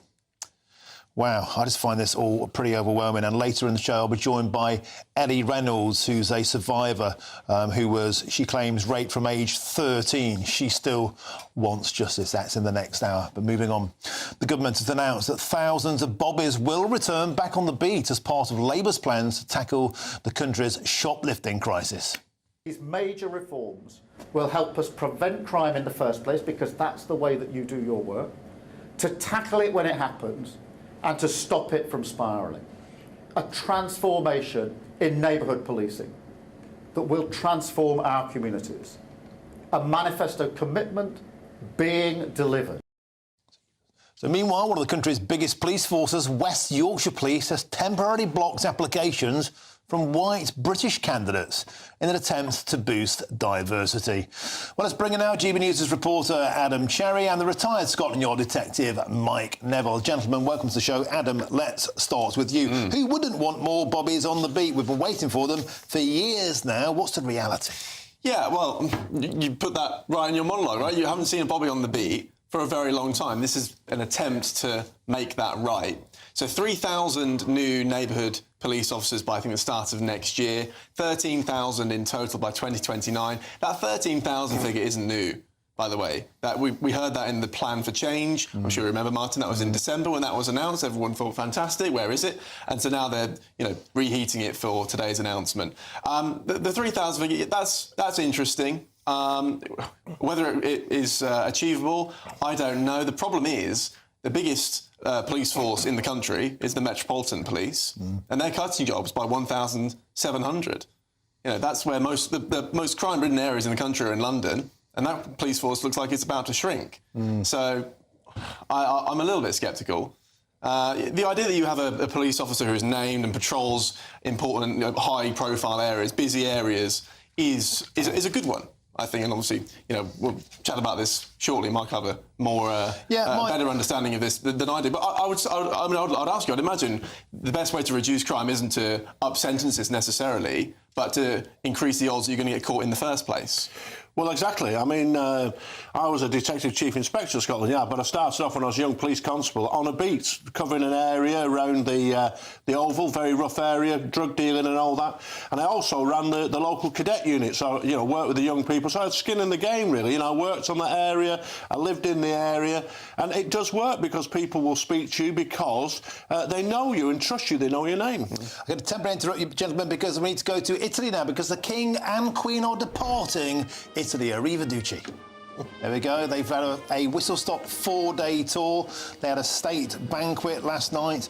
That was with the President. It was the President's 20th wedding anniversary. What a gift that would have been for the missus. Today they went to Ravenna to mark the 80th anniversary of the liberation of the town from the Nazis, and they also visited the King and Queen Dante's tomb, and the King made visits to the mausoleum of Galla Placidia, while the Queen toured the Byron Museum. I've been there myself. It's marvellous. It's fair to say it's been what they call a great example of soft power. Our man Cameron Walker has been there throughout. Very, very well received. The King gave an excellent speech. Even a little bit of Italian was sprinkled in there in the Italian parliamentary chamber.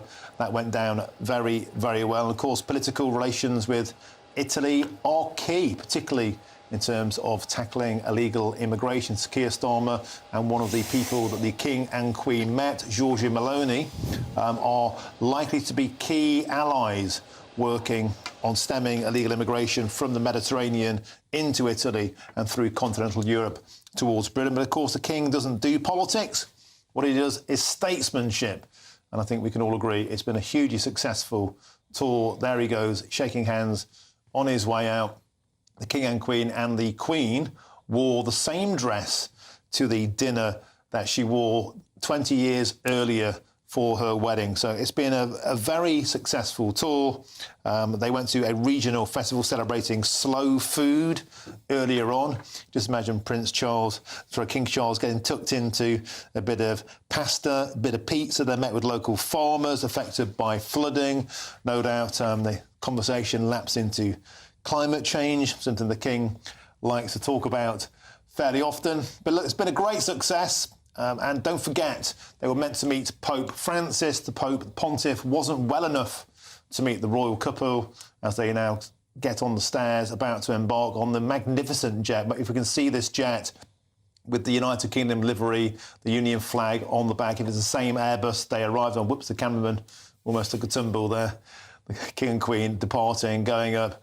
Have to say, a lot more sure-footed than Joe Biden was when he was taking to an aircraft. The King and Queen turning around for one last royal wave to the Italians assembled, and they get on board back to Blighty. They got the royal crest, looking like Ronaldo's crest, many said, on the door there, as the King and Queen get on. It was hugely successful royal trip to Italy, and the military procession, the walk past, the full bells and whistles. Absolutely magnificent. The King and Queen departing Italy after a 4-day whistle-stop tour. OK, let's get back to Britain now. And let's get back to the policing matter. Mike Neville, before we went to see the King and Queen off there from Italy, we're about to talk about West Yorkshire Police. This notion they've decided to temporarily block applications from white candidates. Do you think that's racist? I do think it's racist. And when you categorise people, as they said, the whistleblowers said that they categorise people as gold, silver and bronze. Bronze was right at the bottom, and that was white people. So you put in, if you start categorising people, one's first, one's third, it's never going to look good. And when are we going to get to the state that Martin Luther King sold us about? Content of character rather than colour of skin. And you alluded to it. In my police career, I never had anybody say to me, do you know what, I didn't like the colour, sex or sexuality of the officer who came to help me. What they said to me was, I got a poor service, my burglary wasn't investigated, my car was broken into. This didn't matter if they were black, white, gay, straight, fat or thin, they just wanted a good service. And West Yorkshire Police, for example, every police force is inspected. And they were inspected last year and they were told, you have to improve your investigation of crime. They're solving less than 5% of crimes. And so the focus of West Yorkshire Police should be on that.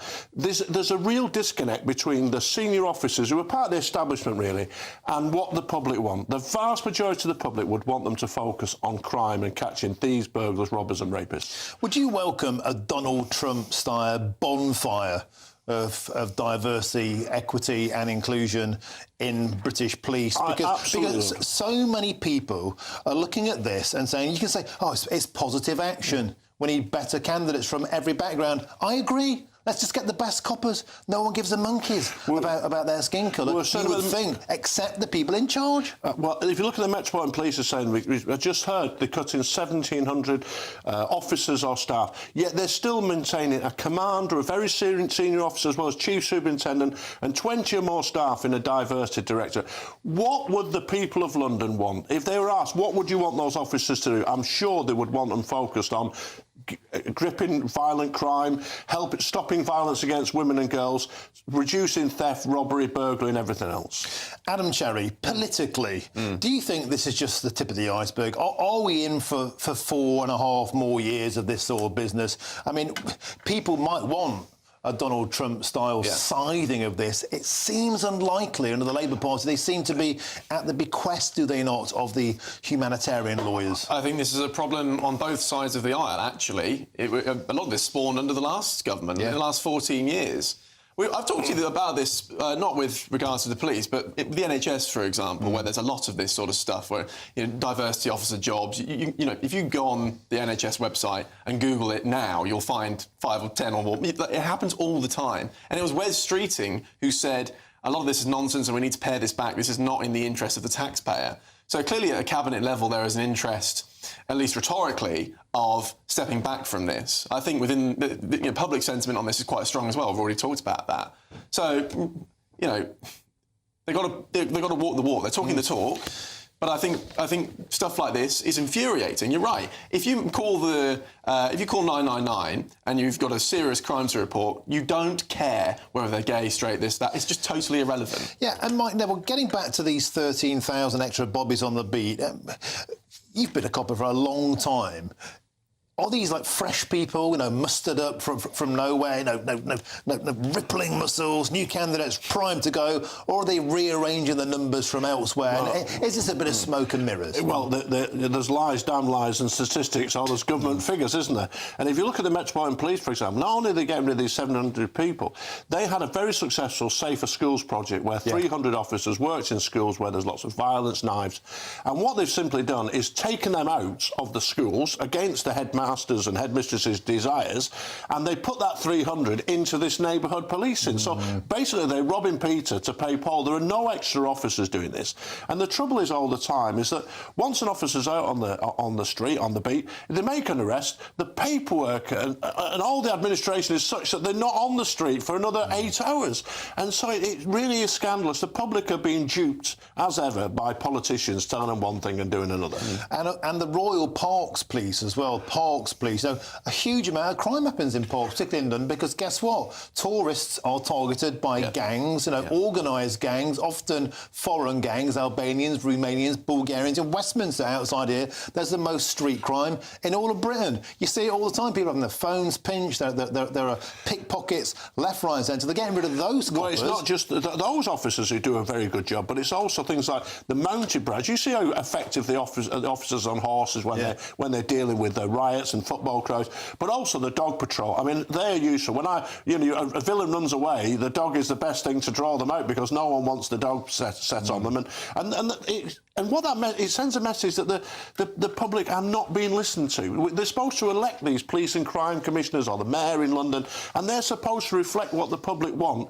But they just carry on reflecting what the establishment likes. Because they want diversity, but they don't want diversity of thought. They all think the same way. And meanwhile, the Bobby on the beat is probably about as likely around my manor as Lord Luke. And Mike Neville, Adam Cherry, always an absolute pleasure. Mike Nago, thank you very much. Now, the Home Secretary, Yvette Cooper, has said this in response. All police forces need to make sure that they have proper, fair recruitment arrangements in place.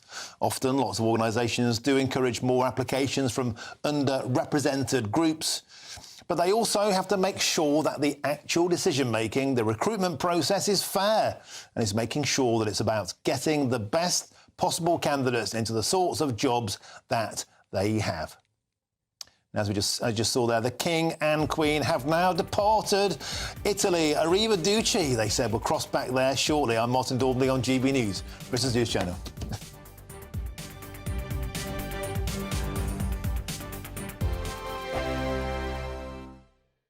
If you want your news to be straight talking, this is the nightmare for the Conservatives again. Down to earth. It's not just Nottingham where this is happening, is it? And most importantly, honest. Hard-working, middle-class taxpayers, they'll get their book thrown at them. They catch me, Martin Daubney, Monday to Friday, 3 till 6 p.m. on GB News, Britain's news channel.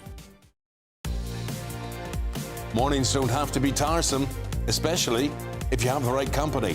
Wake up to news as it happens, opinion and debate, and of course, a little bit of entertainment too. Because when the kettle's on, we're on. That's Breakfast on GB News, a show worth waking up for. Every morning from 6 a.m. Only on the People's Channel, Britain's news channel. We'll spread the news, you spread the word. I'm Christopher Hope. From pop stars to politicians, I'll interview anybody in a pub who's got a political opinion. Join me every Friday on Spotify, Apple Podcasts, YouTube or gbnews.com, or wherever you get your podcasts. This is GB News, the People's Channel. Good Afternoon Britain isn't just about us. The wonderful thing about this programme is it's about everyone watching. It's an interactive programme. Well, there absolutely is something to see here, and we're going to be talking about it more. Whether it's breaking royal news, please bring us up to date, or indeed a particularly punchy speech in the House of Commons. Very, very curious. We bring it to you live, and then we bring you live reaction as well. That's Good Afternoon Britain, weekdays from midday. Only on GB News, the People's Channel, Britain's news channel. Westminster, the ultimate clique. And you're fighting like rats in a sack. But here on the Camilla Tominey Show, we ask the questions the establishment media is too scared to ask. OK, let me ask you a straight question, because I know you're a straight-talking politician. Whether it's net zero, illegal immigration or law and order, nothing is off-limits. You had the power then. Yeah, as and now you've lost it. That's the Camilla Tominey Show, a politics show that's fearless. But no, let me finish my question if you don't mind, because it is my show. Sundays at 9:30, only on GB News, the People's Channel, Britain's news channel. We're proud to be GB News, the People's Channel, and as you know, we always love to hear your views. Now, there's a new way of getting in touch with us at gbnews.com/your say. By commenting, you can be part of a live conversation and join our GB News community. You can even talk to me, Bev Turner, or any of the members of the GB News family. Headliners on GB News 11 p.m. every night. It's got 3 top comedians going through the next day's newspapers so you don't have to read them, which is great. That's a good point. He's lying. I mean, maybe he's not lying. That's Headliners every night from 11 p.m. and 5 a.m. as well on GB News, Britain's news channel. Welcome back. Bang on 4:30. Let's cross back now to Forlì Airport in Italy, where the King and Queen are about to depart. You can see they are just taxiing down the runway. They're about to go up and away. It's got to be said, a majestic aircraft there. The cameraman seems more interested in the stairways. Let's get back to the aircraft. The aircraft itself, resplendent with the Union flag livery on the back. It's the Royal Airbus, resplendent with the Royal Crest, King Charles's Royal Crest, about to take off. King and Queen have had a splendid 4-day royal visit to Italy. And don't forget, the trip itself looked to be in peril after King Charles's cancer scare, but he was deemed fit enough, well enough to travel, and it went ahead. Unfortunately, he was due to meet the Pope Francis, the pontiff, on this trip, but the Pope wasn't deemed well enough to meet the royal couple. He did, however, appear in St Peter's Square and wave to locals there, but was unable to meet the King and Queen. But there was a splendid banquet with the President of Italy on his 20th wedding anniversary. What a present that would have been for his wife.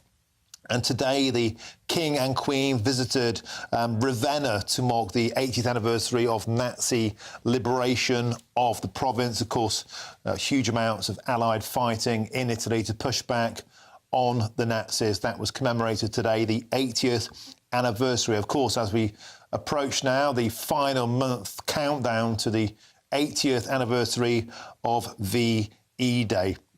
King and the Queen also went to Dante's tomb, and the Queen went to the Byron Museum. I've been to. It's magnificent now. They're just about to take off Are we going to wait on that? No, we're moving on, because there's lots more still to come between now and 5 o'clock. When they go up and away, don't worry. We'll make sure we show you that. But coming up after the news, Hamas is now using the ECHR. Hamas, a prescribed terrorist organisation, are using the ECHR to challenge their terror group status, claiming their freedom of speech is being curtailed. You couldn't make it up. But first, there's your headlines with Sam Francis.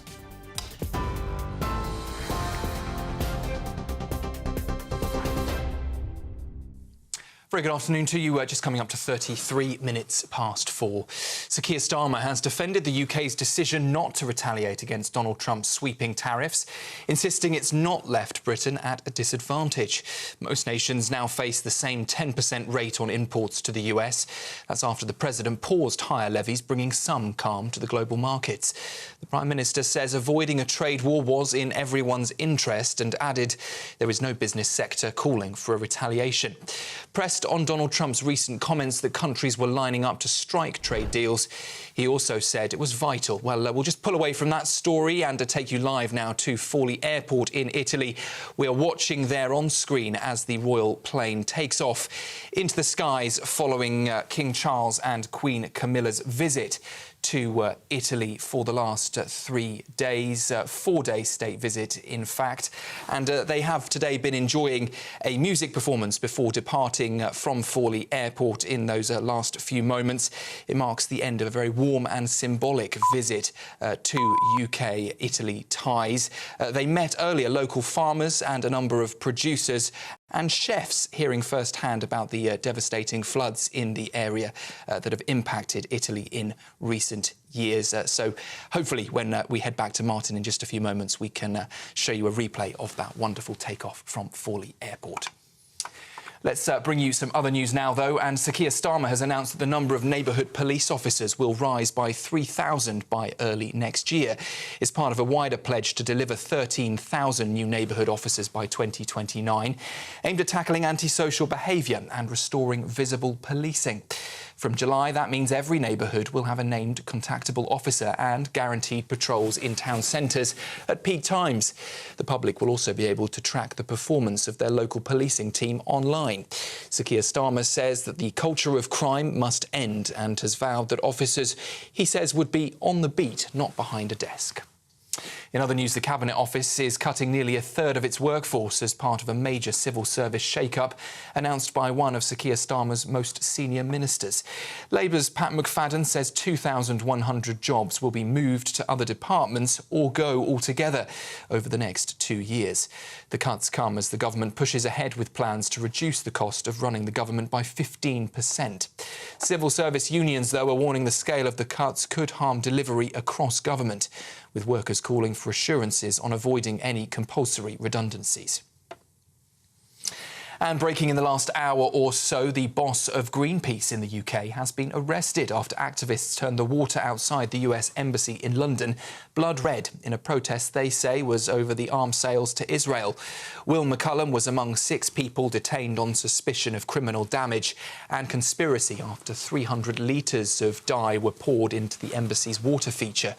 Greenpeace says the dye was safe and symbolic, though, accusing the US of fueling the death and devastation in Gaza through weapons exports. Those are the latest headlines for now. I'm hoping very shortly we'll be able to show you that takeoff once more from Forlì Airport in Italy. Next, though, let's hand back to Martin. For the very latest GB News direct to your smartphone, sign up to News Alerts by scanning the QR code or go to gbnews.com/alerts.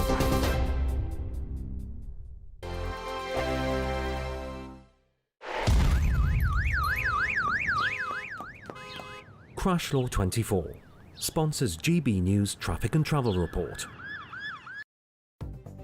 The latest GB News Travel. Good afternoon, I'm Alan Wright. In South Yorkshire, the M18 northbound is partly blocked after a breakdown at junction 6 for Thorn and the A614. In Buckinghamshire, the M1 northbound is partly blocked for emergency repairs. They're taking place between junction 14 for Milton Keynes and 15 for Northampton. And in Berkshire, there are 2 lanes shut on the M4 eastbound. There's a broken down vehicle there between Langley at junction 5 and junction 4B for the M25, so do expect delays. You can stay up to date throughout the day by visiting our website, gbnews.com. Crash Law 24 sponsors GB News Traffic and Travel Report. GB News Breakfast, every day from 6 a.m. Anna, let's have a look at this. And how do we tackle the work of one of Britain's most infamous white supremacists? Yes. William Shakespeare. Oh, no. That William Shakespeare, yes. Why is he being... Why are some people saying he's a white supremacist? So this seems to mostly be based on some research that was carried out in 2022 by some academics that concluded that essentially promoting Shakespeare, as they said, benefits the ideology of white European supremacy, because the argument is that effectively you're saying that this kind of culture is superior to others. But, you know, I'm afraid most people who read Shakespeare will conclude that it is superior to most things that are written. And that's nothing to do with him being white. That's just to do with him being a genius. And it's very depressing seeing this, but also the amount of time, effort and presumably funding is spent on these sort of projects.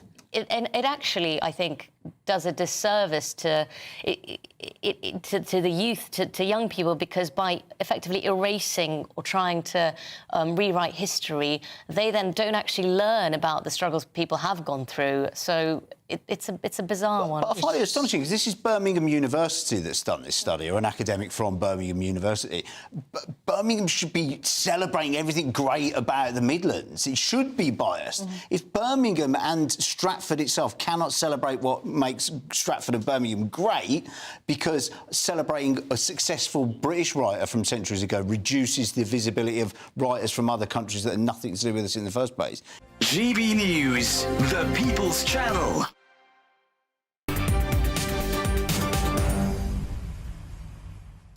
Welcome back. It's 4:39 with me, Martin Daubney, on GB News. And I'll just remind ourselves of the moment that the King and Queen, Charles and Camilla, departed Italy a few moments ago.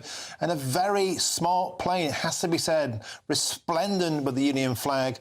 They left Forlì Airport after their 4-day state visit. And it's been pointed out that they did meet the Pope Francis, at the Vatican for a whistle-stop trip with him, despite his ailing health. Well done. A majestic flying visit to Italy. King and Queen safely on their way home. Now, moving on, Hamas, the terrorist organisation, is using the European Convention of Human Rights to challenge its prescription as a terrorist organisation in the United Kingdom, claiming it is a liberation and resistance movement, and it is not a threat to the United Kingdom. But the Shadow Foreign Secretary, Priti Patel, thinks that this is shameful. Simply unacceptable. What I think is quite extraordinary, Emily, though, we've heard nothing from the British government, nothing from the department that I used to lead, a department where I basically took a very bold step forward to proscribe Hamas in all its forms, because they are a threat to the security of our country, they're a threat to British citizens, British nationals, and also, as we can see, they're a threat to all nationals of peace-loving countries around the world, and those countries that stand up for Western values, freedom and democracy, free speech. And that is simply unacceptable. I think it is absolutely absurd that the so-called legal representatives representing this terrorist organisation are trying to pervert our own domestic laws. Well, let's speak now with the fearless and the peerless barrister and writer Stephen Barrett. Stephen, welcome to the show. I'll cut straight to the point. On what planet can Hamas, a proscribed terrorist organisation, be allowed to use the European Convention on Human Rights against the will of the British people? Well, so Tony Blair had a theory that we should be scared of democracy, and that democratically elected leaders might suddenly become monsters and tyrants, and that we'd all be a lot safer if we created a complex legal system giving everybody legal routes to appeal. That's a philosophy that he's had and the state has had for a very long time. It gives this right to Hamas that's embedded in an act of parliament called the Terrorism Act 2000. And it's there in Section 4. They have the right to apply to do this. Now, I have to say, Martin, I don't think that the people doing this are terribly good lawyers for two reasons. One, I think it is almost certainly doomed to fail. And the second is that I've spotted at least one technical error, and I've only looked at this for about 20 minutes. Now, I'm not going to, with respect, tell you what I think that error is, because I don't want to assist people like this. And I would like to make it very clear that I consider Hamas to be a terrorist organisation, that I watched the atrocity of the 7th of October, that I cried over the atrocity of the 7th of October, that I've not had the courage to watch all of the footage. I've watched enough. It was horrendous. And to see a bunch of grown humans bowing their heads and worrying about something that allegedly happened in 1948 as some sort of justification for today is just wrong. And there are a number of points that I think we should take up. One thing I will flag, Martin, is that when the first stage of this is Yvette Cooper. Right. Well, look, I'm not on her side or whatever politically, but she's not an idiot. She's not an indecent person. She's a good human being. So they'll almost certainly fail there. The next stage is something called the Prescribed Organisation Appeals Commission. I just want to flag to everybody that's usually another 2 points. One, I don't know who those people are. There is no public information on who those people are. What the most I found is a Freedom of Information request from 2013. This is not a sensible way to run a country. We really need to know who these people are. Two, it's always chaired, or I'm told from that Freedom of Information request, it's chaired by a senior immigration judge. Does anyone think immigration judges are doing well right now? Is that the general view of your viewers and listeners? And, I do my utmost to defend the judiciary, and I praise them when I can. You heard the words I said about Mr. Justice Goose to you during the Axel Rudy-Kobana case. But I would seriously flag maybe immigration isn't the top rating, judicial office at the moment. And I think we need to be concerned about that. Ultimately, I want to reassure your listeners that this will fail, because ultimately, if those faceless people tell Yvette Cooper to reverse the prescription, there has to be a vote of both houses, the House of Commons and the House of Lords, and I don't believe either is mad enough to vote in favour of taking them off the terrorist list. Everybody knows what they've done. This argument, I think, is pure theatre. I think it's designed to draw attention to Hamas. These people think that they're clever, Martin. And they think, because in Section 10 of that 2000 Terrorism Act, there's an immunity. So if they do things done in relation to the application, then they think they can't face prosecution for supporting terrorists. Now, I would just flag to those people, you are probably not as clever as you think you are. And I think that those words should be read in a very narrow way. I think steps have already been done with PR and websites and conferences, which to my mind really challenge the limits of Section 10.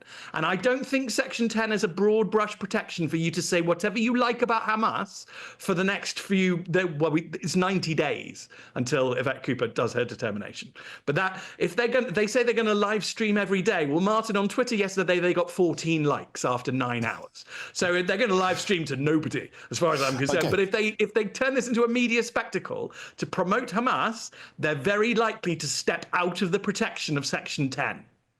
OK, Stephen Barrett, briefly, if we could. The action by Riverway Law looks destined to sink by your metrics. But the broader question is this. It's one thing for the ECHR to be used to keep people in the country who marry people who don't exist, who don't like the idea their children will have chicken nuggets abroad. But when the ECHR is being used to defend Hamas in Britain, is this, in your eye, the absolute final straw? This well-intentioned piece of legislation, when it was brought in way back in the midst of time, is now being weaponised in the wrong way, and it has to go. It was a really nice idea that we'd get a bunch of intelligent people, and let's be honest, Martin, they are intelligent people, and they're from diverse European countries, and they mean their best, and they try their best. But the idea that you can replace democracy with that, I think that just has to go. And I personally, Martin, support democracy. I genuinely trust, I don't always say that my acceptance as a bisexual didn't come from anybody passing a law saying you have to accept Stephen. It came from the fact that you all just said, you know what, we're I accept you. And that's what matters, is actually us all together, admitting we're a society together, we're one body, and, you know, none of this, some of us are a bit special because we've got a few, I mean, I've got loads of titles if you want to get them out of somewhere, you know. And I once talked to a very noble lady who kept her tiara in a Tesco's carrier bag. You know, we all have that, but ultimately we must come together, accept us all as equals, and restore democracy. And I'm afraid the Strasbourg experiment, the ECHR, has failed. It's a waste of money. It's not going to help us. It's better to go. Superb, Stephen Barrett. We have to leave you there. Excellent, as ever. Thank you very much. Now, GB News has approached the Home Office for a response, but a spokesperson said they would not comment on prescription matters. Now, there are fears that the graves of our war dead may be disturbed as part of a plan to recycle cemeteries. That's next. Hello there, good afternoon. Welcome to your GB News weather update from the Met Office. As we head into tomorrow, any overnight fog patches readily clearing away, leaving a fine end to the week with lots of warm sunshine across the country. And the reason for these settled conditions is because high pressure has dominated our weather over the last few days, bringing some cloud to eastern areas at times, but also plenty of sunshine too. Now we're going to see a return of this cloud for a time as we head through into the evening. Around coastal areas of East Anglia, parts of Kent eventually clearing away to areas further south might see some low cloud during the overnight period. And across the north, far north of Scotland, also seeing plenty of cloud here, perhaps some drizzle by the time we reach the end of the morning across Shetland. But for many, it's going to be a dry, clear night, feeling chilly, though not quite as chilly as recent nights. And it's likely we'll see some mist and fog patches in rural spots by the time we reach the morning. So to start the day across Scotland tomorrow, there is going to be some higher cloud across Scotland. That might just make the sunshine look a bit hazy during the morning. Some drizzly outbreaks across Shetland too, but a much clearer start across Northern Ireland. Probably quite a bright start to the day, and similar across parts of England and Wales. Quite a bright, clear start to the morning, but just a chance we could see some lower cloud, particularly around coastal areas of the south. A little bit chilly to start as well, but eventually through the morning we'll see things warm up fairly quickly. Any mist and fog clearing away fairly quickly too, and that does leave us with a very nice end to the week. Wall-to-wall sunshine for many places and feeling very warm in that sunshine too. It's just across the far north of Scotland though where we're going to see a bit of a cloudier day with some outbreaks of drizzle, but for many it's going to be a nice end to the week. Highs of 22, possibly even 23 Celsius with light winds. Into the evening, once again, those temperatures soon dipping away as the sun goes down. Likely we'll see some rural frost in places and some mist and fog once again. And still that cloud and rain skirting into northern areas. And for the second half of the weekend, a change is on its way. More rain and showers, and it is going to be feeling cooler too. Bye-bye. In the GB Newsroom, we bring you the news as it happens. With our team of dedicated journalists across the UK, we're ready to keep you up to date with what's happening every half an hour, every single day.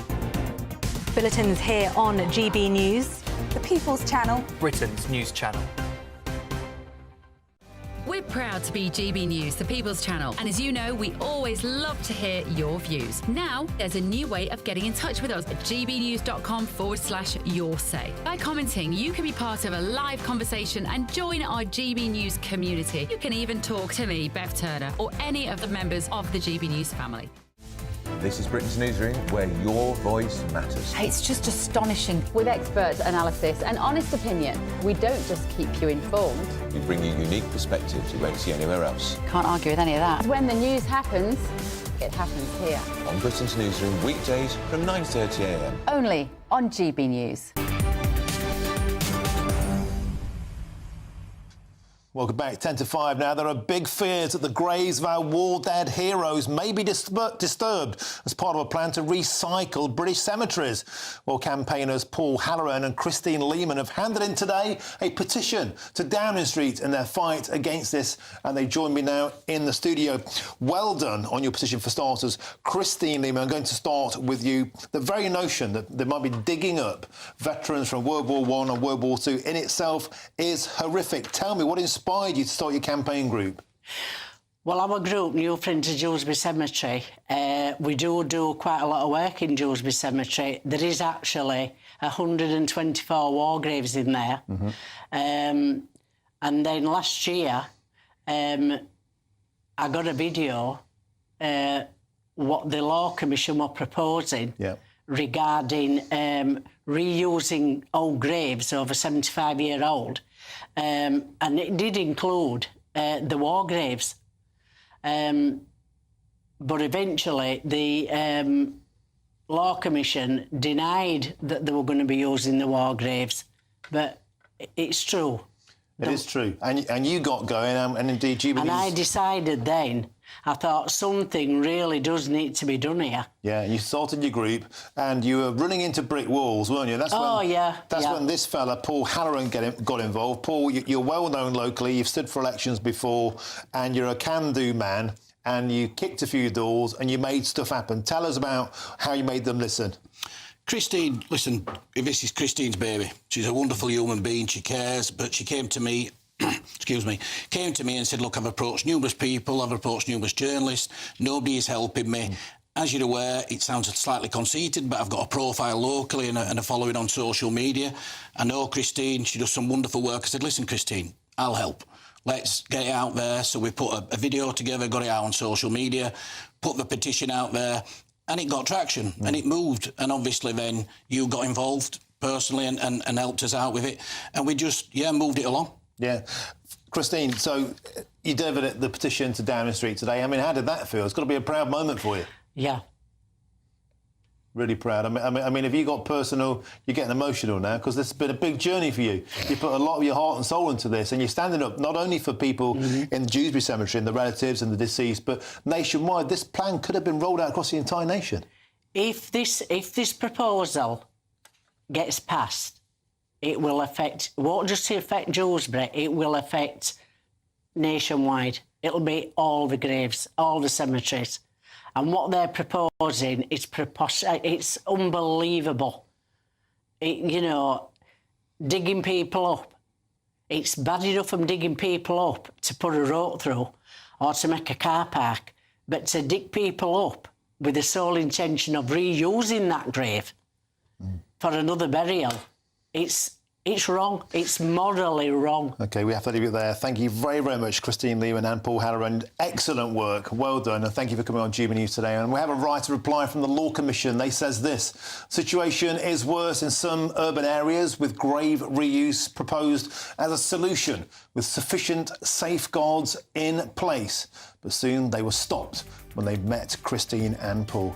Now, next, I'll be joined by Ellie Reynolds, a Muslim rape gang survivor, who will tell us why we need a full national inquiry into the Grooming gang scandal. That's next with me, Martin Daubney, on GB News.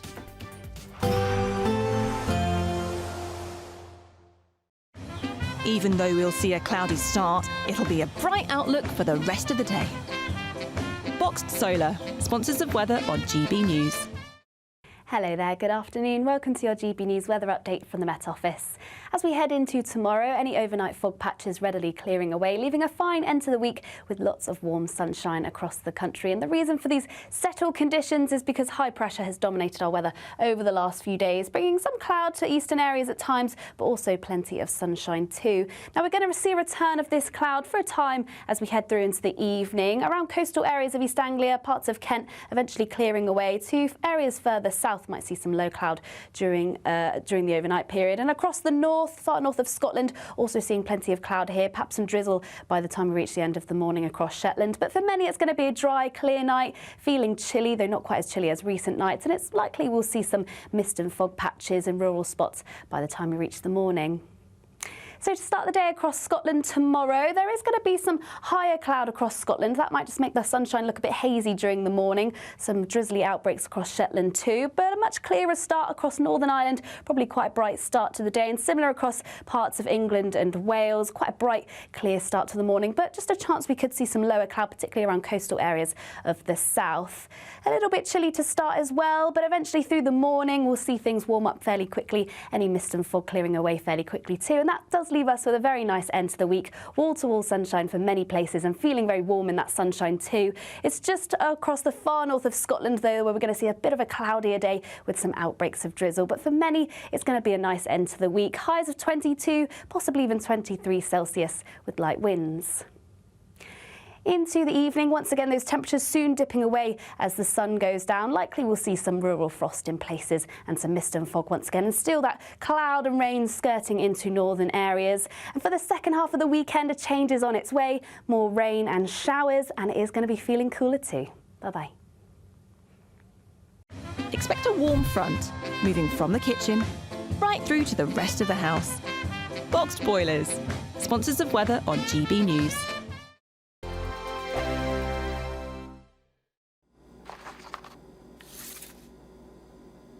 Crash Law 24 sponsors GB News Traffic and Travel Report.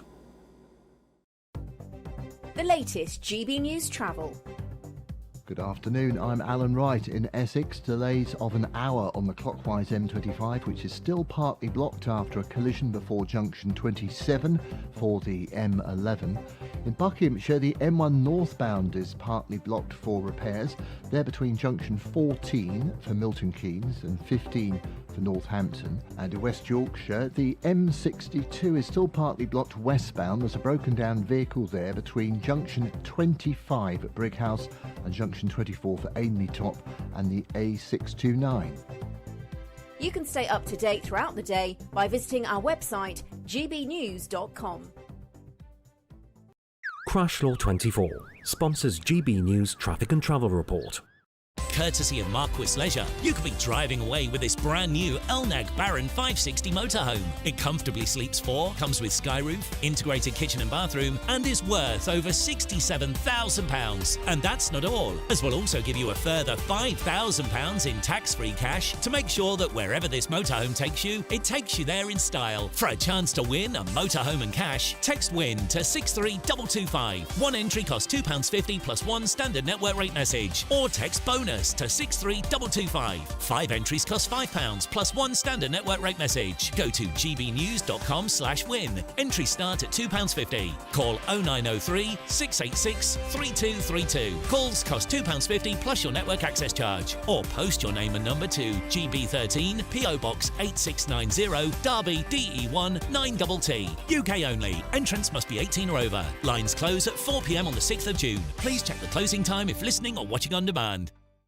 Hi, I'm Michelle Dewberry, and my show is your opportunity to cut through all the noise and dive in headfirst to some robust debates. Ideas clash. Situation, isn't it? Because the failure is... You're deliberately avoiding my point. Nothing's held back. And if you think this is the end of it, wait for more. And we do not shy away from the difficult stuff. Sometimes I want to shake people and say, if only you understood. So join me on Dubes & Co. weeknights at 6 p.m, only on GB News, Britain's news channel. Good Afternoon Britain isn't just about us. The wonderful thing about this programme is it's about everyone watching. It's an interactive programme. Well, there absolutely is something to see here, and we're going to be talking about it more. Whether it's breaking royal news, please bring us up to date, or indeed a particularly punchy speech in the House of Commons. Very, very curious. We bring it to you live, and then we bring you live reaction as well. That's Good Afternoon Britain, weekdays from midday. Only on GB News, the People's Channel, Britain's news channel.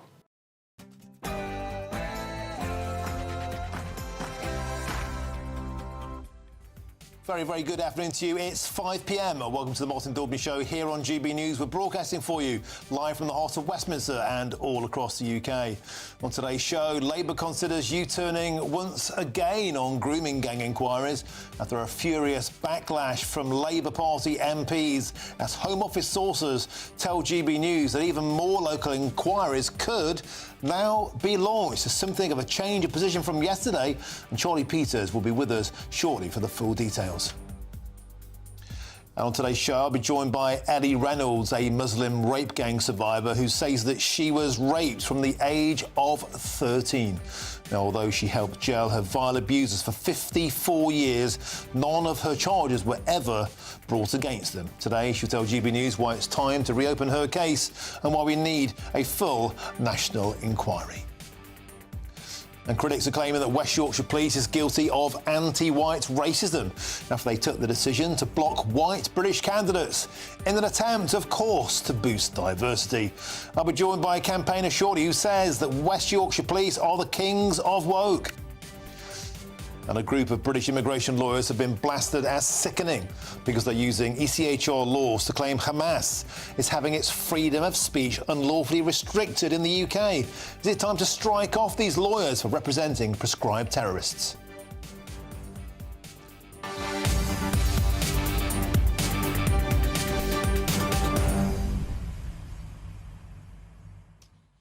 Well, the show, always a pleasure to have your company. And we've just been told Donald Trump is expected to give a press conference imminently. The topic on the menu today is believed to be that pause of 90 days on tariffs. What was the reasoning behind it? And, of course, we heard in this past hour, the White House has now ramped up tariffs on China to an astonishing 145%. It seems the trade war between America and the Red Dragon is intensifying. We'll cross the White House for that live as and when it happens. Get in touch usual ways, gbnews.com/your say. But now it's your headlines, and here's Sam Francis.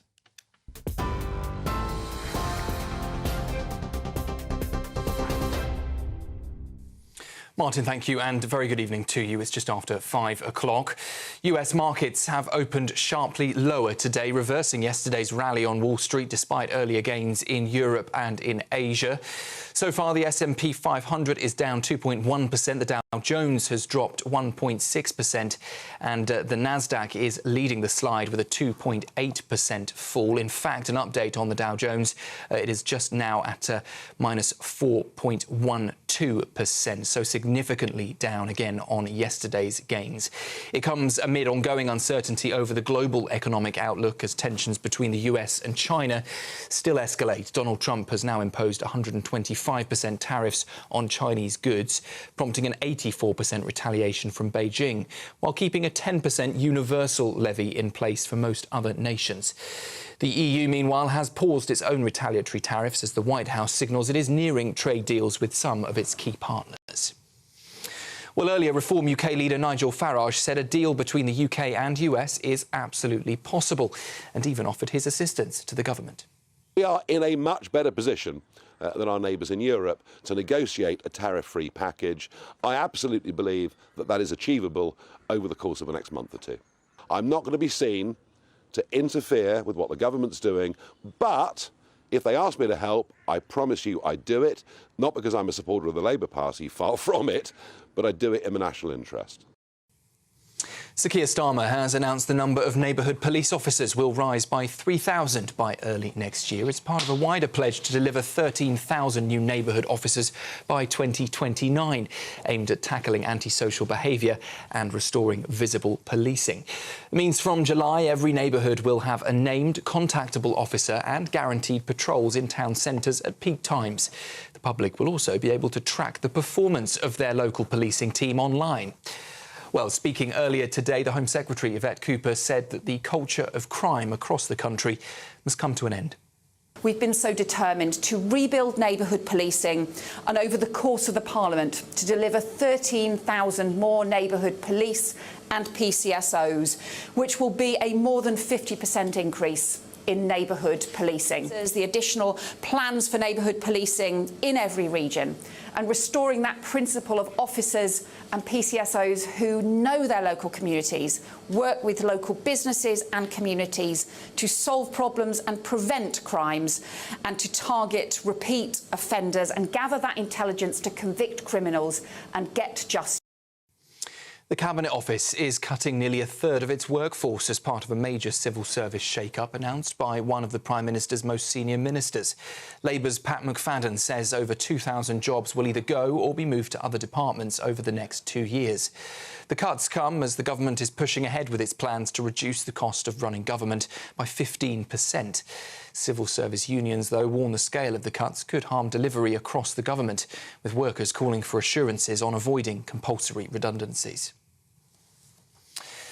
Meanwhile, the Home Office has also told GB News that the government is now considering more than 5 local inquiries into grooming gangs. It follows criticism that plans were being watered down. But the Safeguarding Minister, Jess Phillips, insists they will not hesitate to go further. The government has ruled out a national inquiry, choosing instead to more localised approaches. Talks are ongoing about which areas will be included. Ukrainian President Volodymyr Zelensky says at least 155 Chinese citizens are now fighting for Russia in the war. It follows the capture of 2 Chinese fighters by Ukrainian forces, marking the first proof of Chinese involvement on the battlefield. Zelensky claims there are many more, citing intelligence gathered by his government.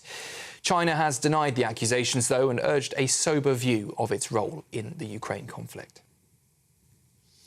Andrew Tate is facing new legal action in the UK as 4 women sue him for alleged rape, assault and coercive control. Court documents have revealed claims he pointed a gun at one woman and said, quote, "You're going to do as I say or there'll be hell to pay." The women say that he strangled, threatened and violently abused them between 2013 and 15, while 2 say that they worked for his webcam business. Tate denies all allegations, calling them a pack of lies, and says too much time has passed for a fair trial. And in case you missed it, here's the moment that the King and Queen set to the skies after wrapping up their state visit to Italy, their final engagement taking place in Ravenna earlier. As you can see there, in the last couple of hours, they departed from Forlì Airport. It marks the end of a warm and symbolic 4-day visit celebrating UK-Italy ties.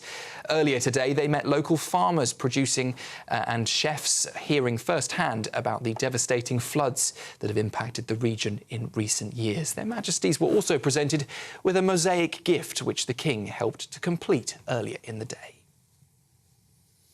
Those are the latest headlines for now. I'll be back with you in half an hour, and do stay with us right here on GB News for that statement from Donald Trump later.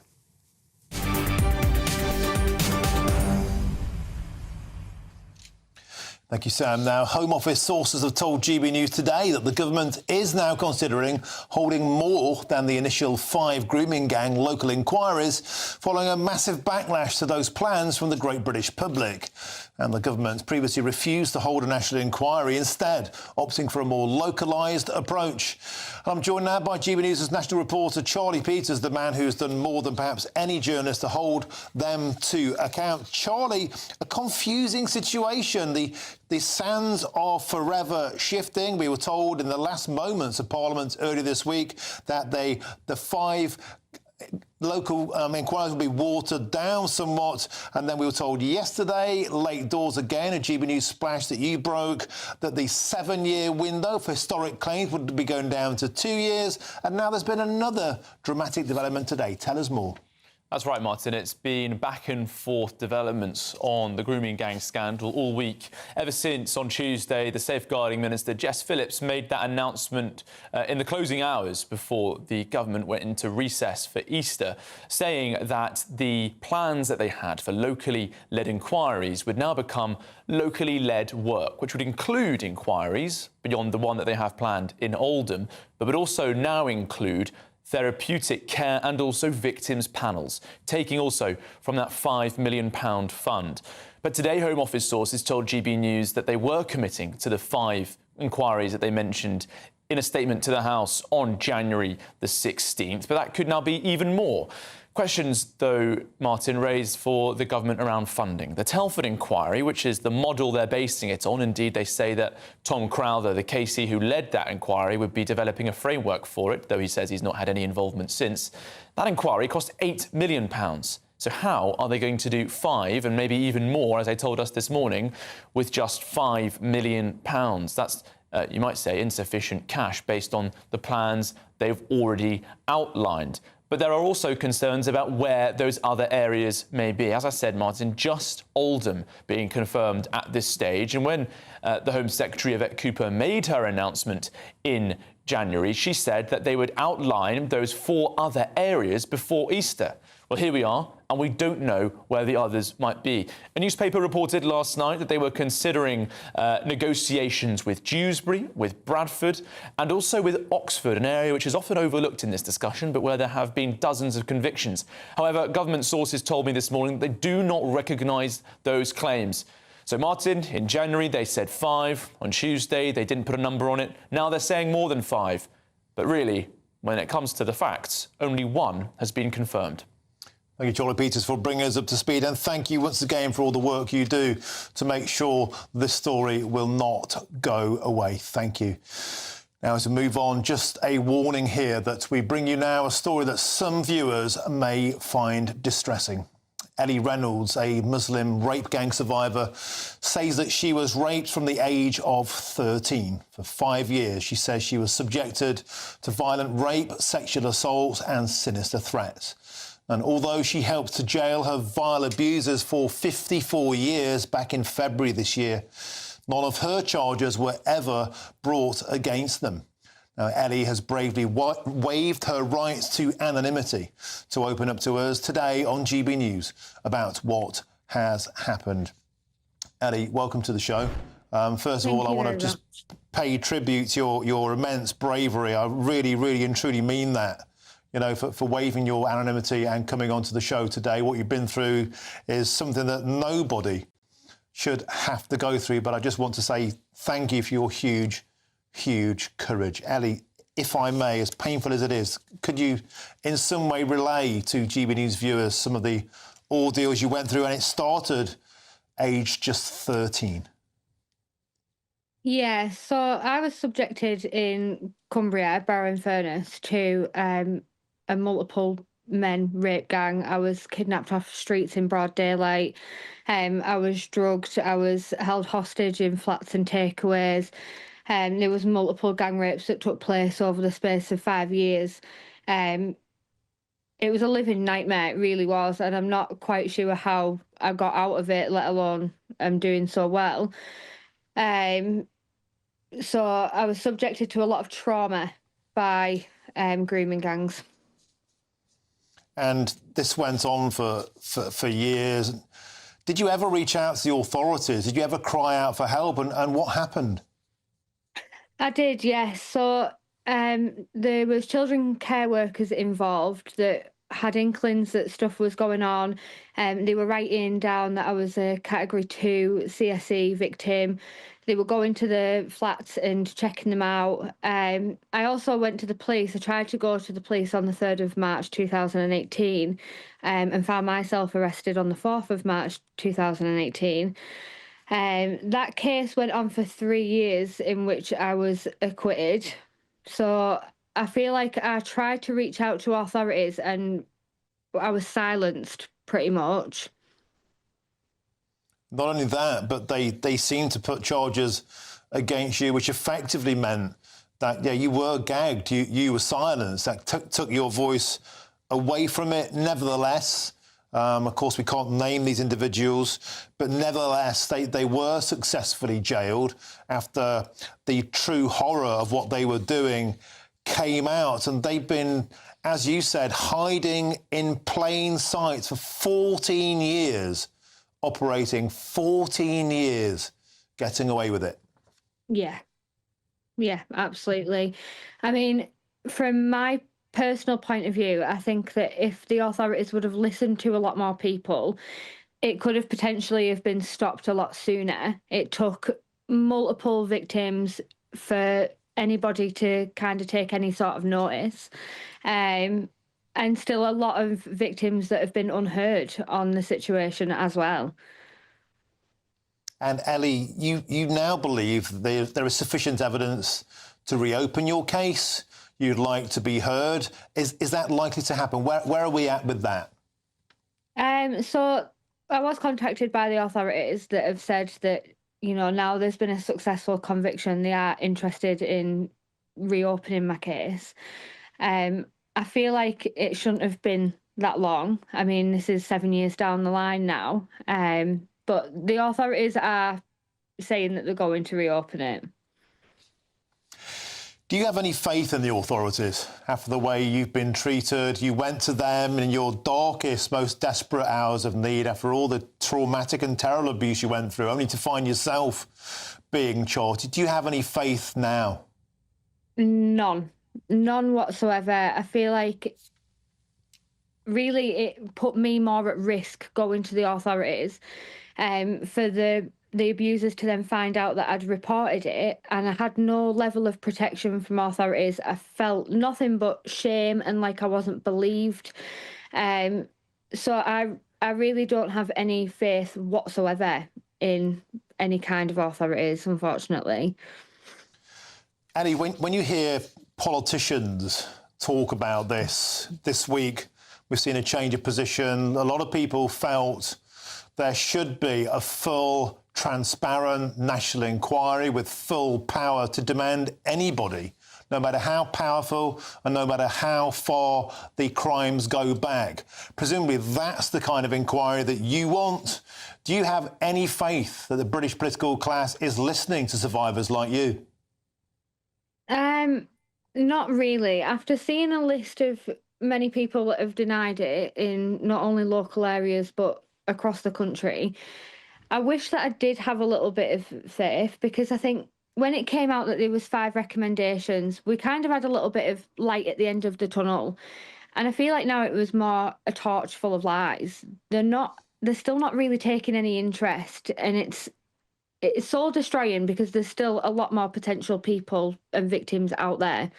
So, no, I don't have much faith. I'd like to think that it was going to happen, but I'm not really confident.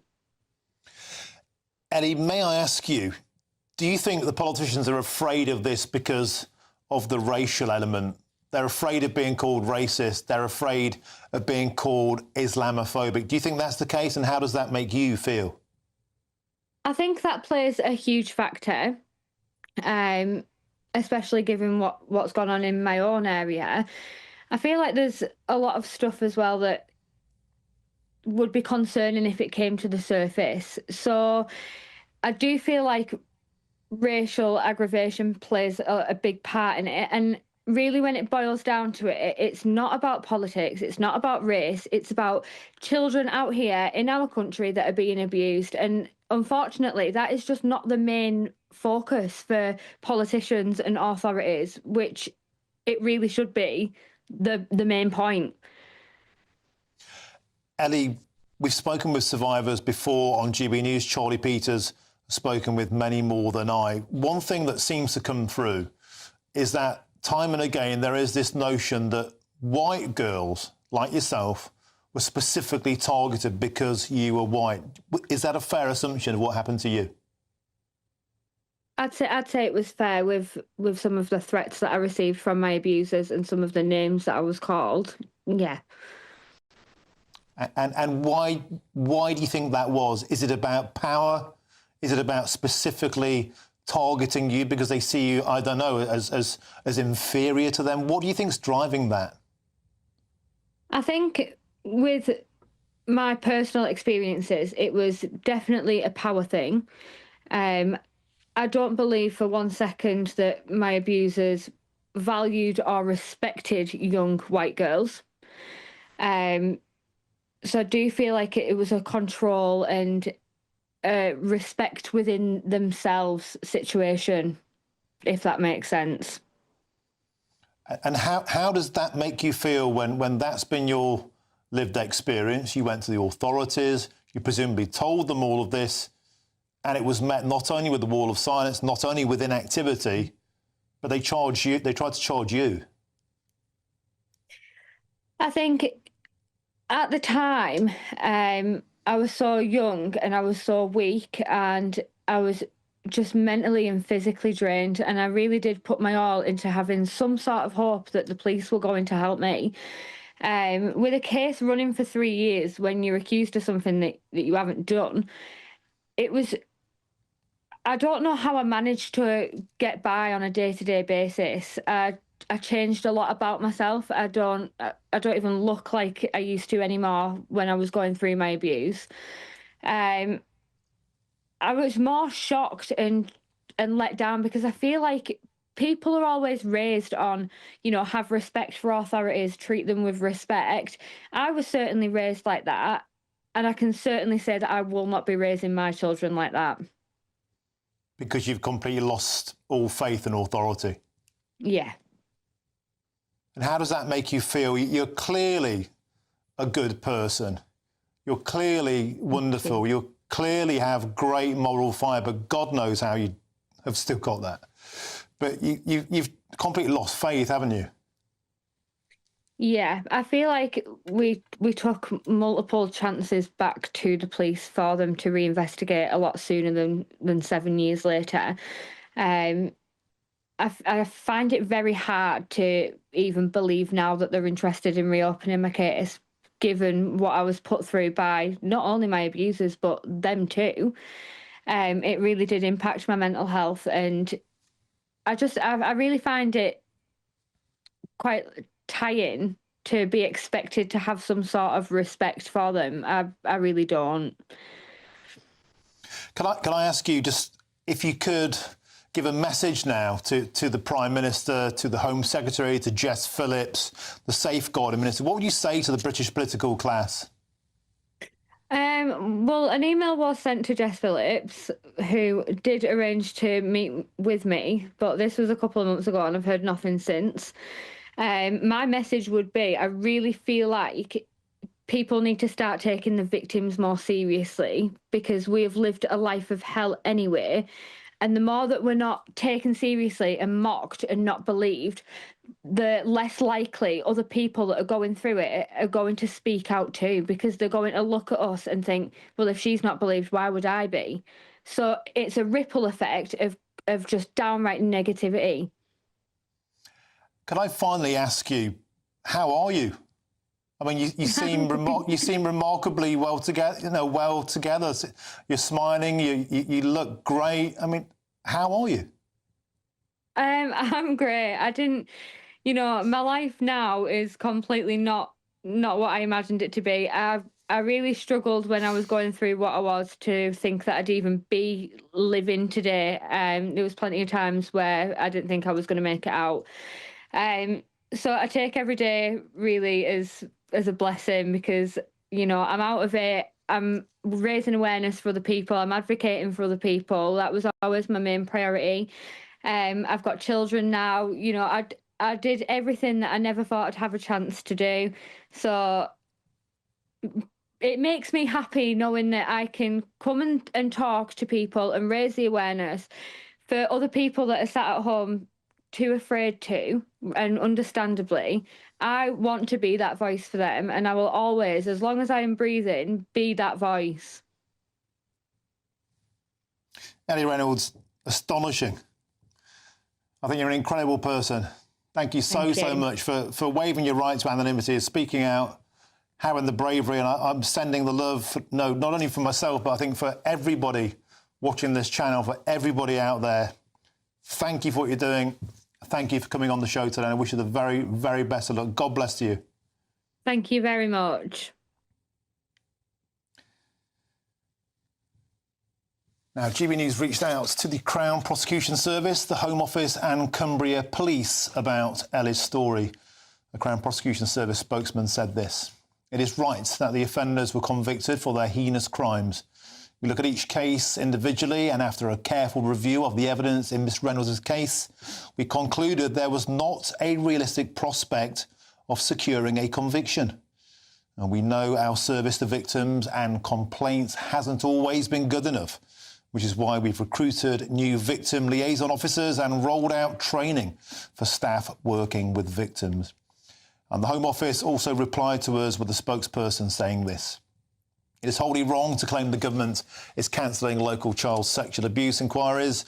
We will pursue justice, and claims we would not do so to avoid offending any group are false. And this government is taking decisive action to finally tackle grooming gangs, strengthening the child sexual exploitation police task force, giving victims more powers to have their cases reviewed, and making it a criminal offence to cover up any report of child sexual abuse."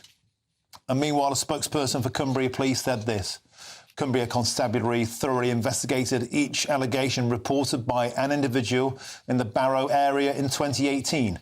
Following all evidential opportunities being explored and inquiries conducted, a comprehensive case was prepared. The CPS decided not to authorise charges in relation to the case prepared." Once again, my absolute respect goes out to Ellie Reynolds. Now, soon Donald Trump will be speaking as he addresses the fallout over tariffs. We'll bring you that live next with me, Martin Daubney, on GB News, Britain's news channel.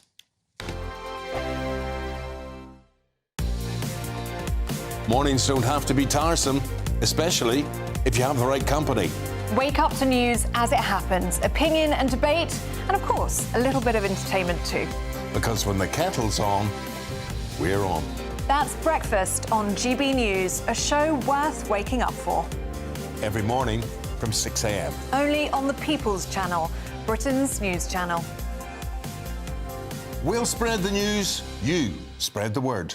Headliners on GB News 11 p.m. every night. It's got 3 top comedians going through the next day's newspapers so you don't have to read them, which is great. That's a good point. He's lying. Maybe he's not lying. That's Headliners every night from 11 p.m. and 5 a.m. as well on GB News, Britain's news channel.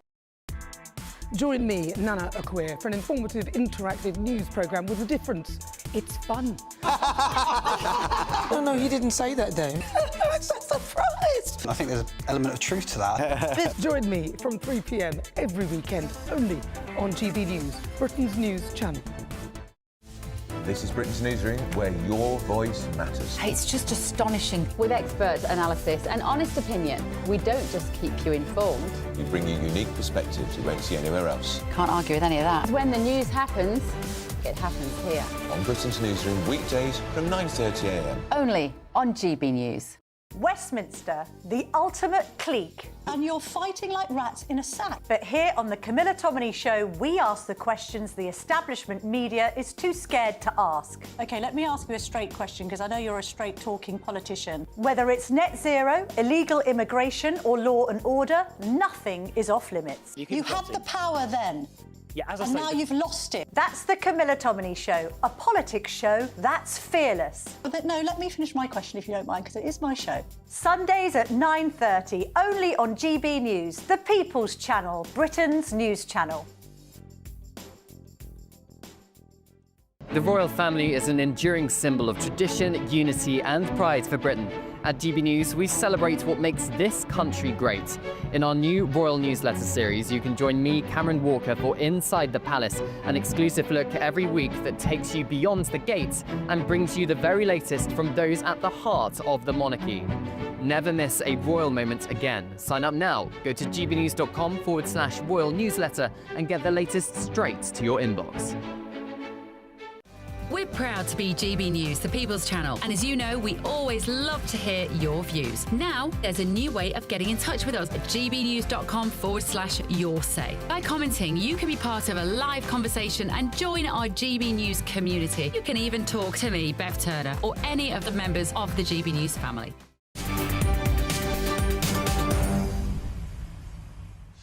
Welcome back. It's 5:29 with me, Martin Daubney, here on GB News. Now, one of the country's biggest police forces, West Yorkshire Police, has temporarily blocked applications from white British candidates in an attempt, of course, to boost diversity. Well, is this racism? Well, let's discuss this now with the founder of Fair Cop, Harry Miller. Harry, is this racist?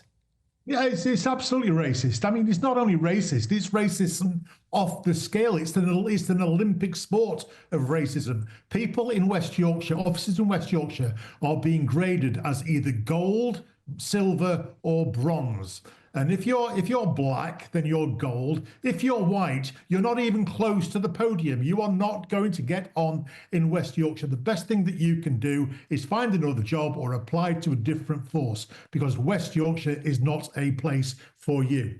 This is a massive, massive race to the bottom. If you seek diversity and inclusion, what you are doing that at the expense of excellence. And what the people of West Yorkshire need is excellence. Now, when it comes to that, the police Ofsted, they've recently announced that West Yorkshire are very, very good at things like diversity inclusion. They're not so good at the basic bread and butter of policing. So if you've suffered a burglary, then West Yorkshire is not the place for you. If you've suffered a serious assault, West Yorkshire is not the place for you. In fact, I'd go as far as to say this, Martin. If I suffered a GBH in Wakefield, I would consider crawling myself across the border into Barnsley and finding a proper police officer in South Yorkshire, because West Yorkshire is not a place for me. That's where we're at. And this is because of the ridiculous spend on diversity and inclusion. I was on your show, 6 to 8 weeks ago, where we discovered that there were 15 officers being paid £1 million to something called progression. What is it they're progressing? It's certainly not the fight against crime. That's the problem. We also put an FOI in to West Yorkshire Police and said, how many arrests have these 15 officers who are being paid over £1 million, how many arrests have they made in the past year?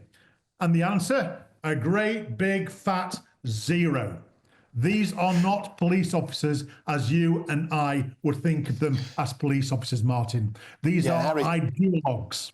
And Harry, we've got that FOI on the screen there, and you're quite right. 14 coppers hired under DEI, 0 arrests. Harry Miller, we've also got an extra graphic to put on the screen here, and this was some work done by the Daily Telegraph. This is the amount of money that police forces spend on diversity, equality and inclusion across the United Kingdom. Let's get it up. It's almost like a woke league table of British policing. There it is. Guess who's the top, Harry Miller? West Yorkshire Police. Well, yeah, absolutely. West Yorkshire Police is it. Now, I remember the days when, to be a good police officer, what you had to be good at was running, chasing down criminals and catching them. That's what you had to be good at. Nowadays, if you can spot all the microaggressions in an episode of Amandaland, you're probably going to be made an inspector. That's how daft we are at the moment. Let's not forget that West Yorkshire is the police force where a police officer made an arrest because somebody had said that she looked like a lesbian nan. This is what diversity training gives you. It strips you of all common sense, and it gives you a whole range of non-existent crimes like lesbian nanism to go after. And meanwhile, you're simply not safe in your house because you're being burgled, you're having your phones nicked, you're being assaulted. But my goodness, that's all right, because all these police officers are being trained in pronouns and how to spot microaggressions. What we need to do is shut this thing down. We need a proper chief constable, we need proper officers, and we need officers who are put on the beat based on their experience and their willingness to snaffle a collar rather than their ability to peel off a load of DEI nonsense. And it's worth just quickly rattling through those figures on the screen there. West Yorkshire Police spent £1.4 million on equality, diversity and inclusivity 2021 to 2024. Merseyside came second in the top of the woke pops at £1.009 million. In third place, number 3, Devon and Cornwall Police, £1.096 million. In fourth, Northumbria Police, £933,000. And Thames Valley in the top 5, £933,000 in 4 years on this diverse, woke nonsense. Harry Miller, always a pleasure. Mind how you go. We'll have you on the screen again soon. Now, a spokesman for West Yorkshire Police said this. The most recent census found that 23% of people in West Yorkshire identified as being from an ethnic minority background. Now, current police officer representation from ethnic minority backgrounds is around 9%. To address this underrepresentation, we use positive action under the Equality Act 2010. Now, use of this was recently reviewed and no issues were identified. No interviews are held until the window is officially opened to all candidates. So there we go. Now, plenty more to come throughout the rest of the show. But for now, if you're travelling home from work or from school, then here is the traffic and the travel update. And please stick with us.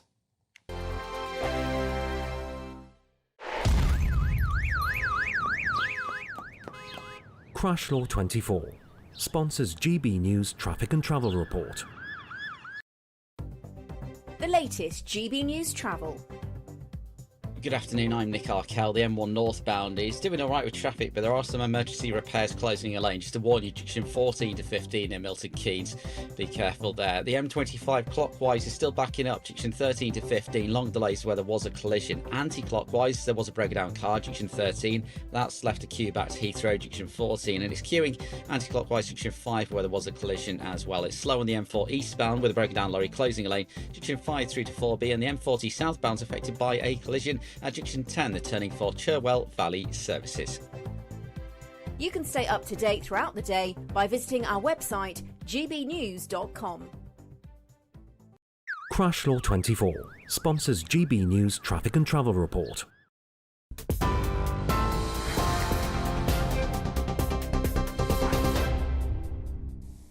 Very good evening to you. We will be back with Martin very shortly. First, though, a look at these stories making the news tonight. The trade war between the US and China has escalated further, with the White House now confirming a total tariff rate of 145% on Chinese imports. Donald Trump announced a 125% tariff just yesterday, but officials now say an existing 20% levy remains in place and will be added on top. China, meanwhile, has hit back with an 84% tariff on US goods. Markets in the United States have today tumbled in response. Amazon and Apple both down at this stage 7%, wiping out earlier gains seen in Europe and Asia. Meanwhile, the EU has also hit pause on its own retaliatory tariffs. That's after Trump announced a 90-day freeze on hikes for Europe. Meanwhile, Sir Keir Starmer has defended the UK's decision not to retaliate against those sweeping tariffs imposed by Trump, insisting it's not left Britain at a disadvantage. The Prime Minister says avoiding a trade war was in everyone's interest, adding there is no business sector calling for a retaliation.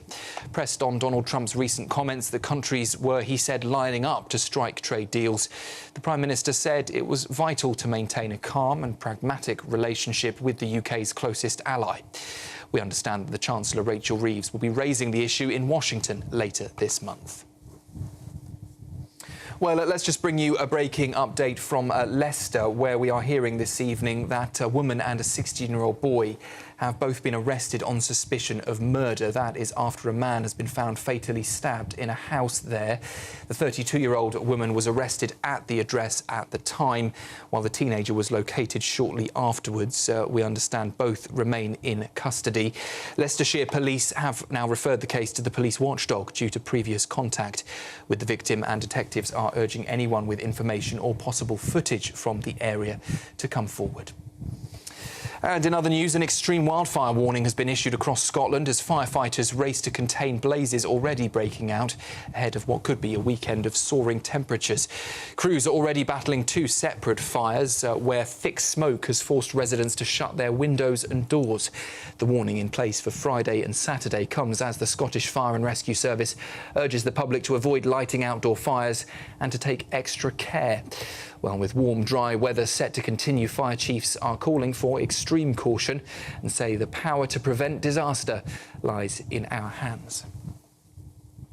Those are the latest headlines. A full roundup with the news right here at 6 o'clock. Next, though, let's take a look at the markets. For the very latest GB News direct to your smartphone, sign up to News Alerts by scanning the QR code or go to gbnews.com/alerts.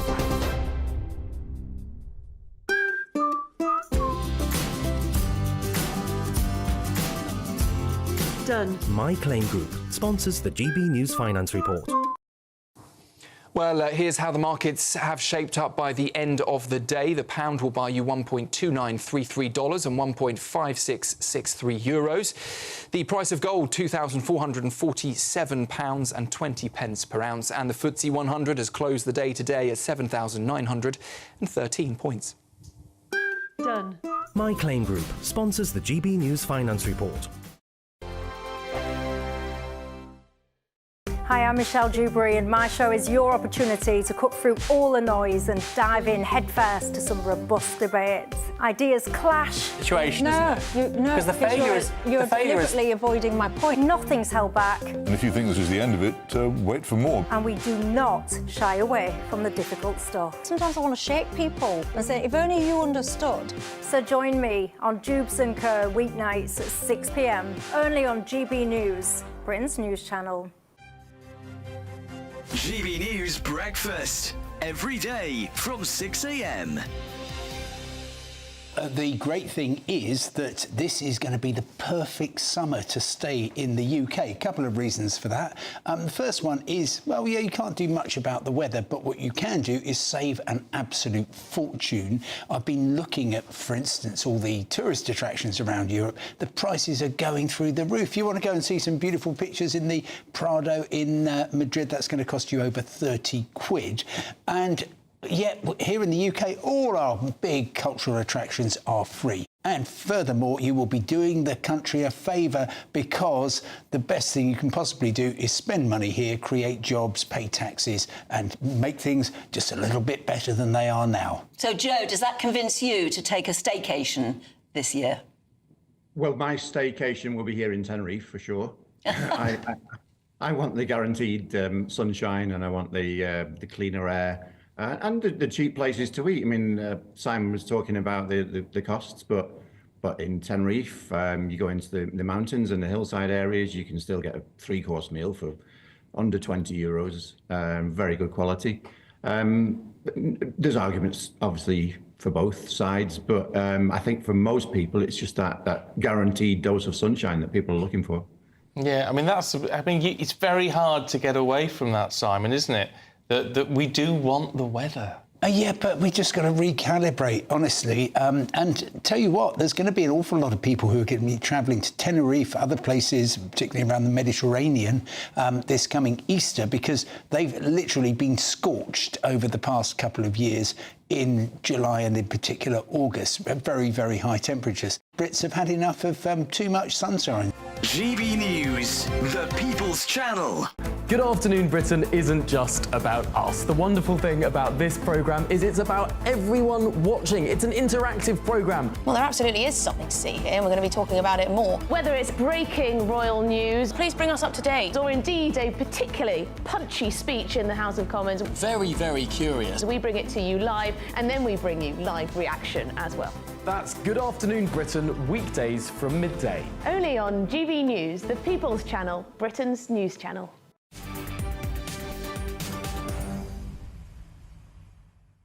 Welcome back. It's 5:42 with me, Martin Daubney, here on GB News. Now, a group of British immigration lawyers have been blasted as sickening because they're using ECHR laws to claim that Hamas, the terrorist organisation, is having its freedom of speech unlawfully restricted.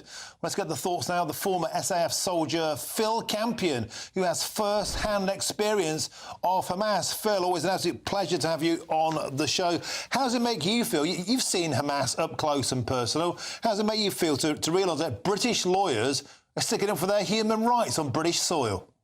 I think it's absolutely incredible. I mean, every time you think they've reached a new low, they manage to dig themselves in a little bit further. But I mean, this one's incredible now. I mean, for me, having had first-hand experience of Hamas, in their own backyard, I understand what these people are like and why they are classed as terrorists. And give us a flavour of the kind of thing you've seen that would in no way align with this idea, they're being persecuted, they're being unlawfully restricted, we need to stick up for their freedom of speech. So, in line with the United Nations, we tried to open a crossing point so that goods could come and go and support the people of Gaza. I was on part of a training team which trained up the Presidential Guard, who were then loyal to a guy called Abbas.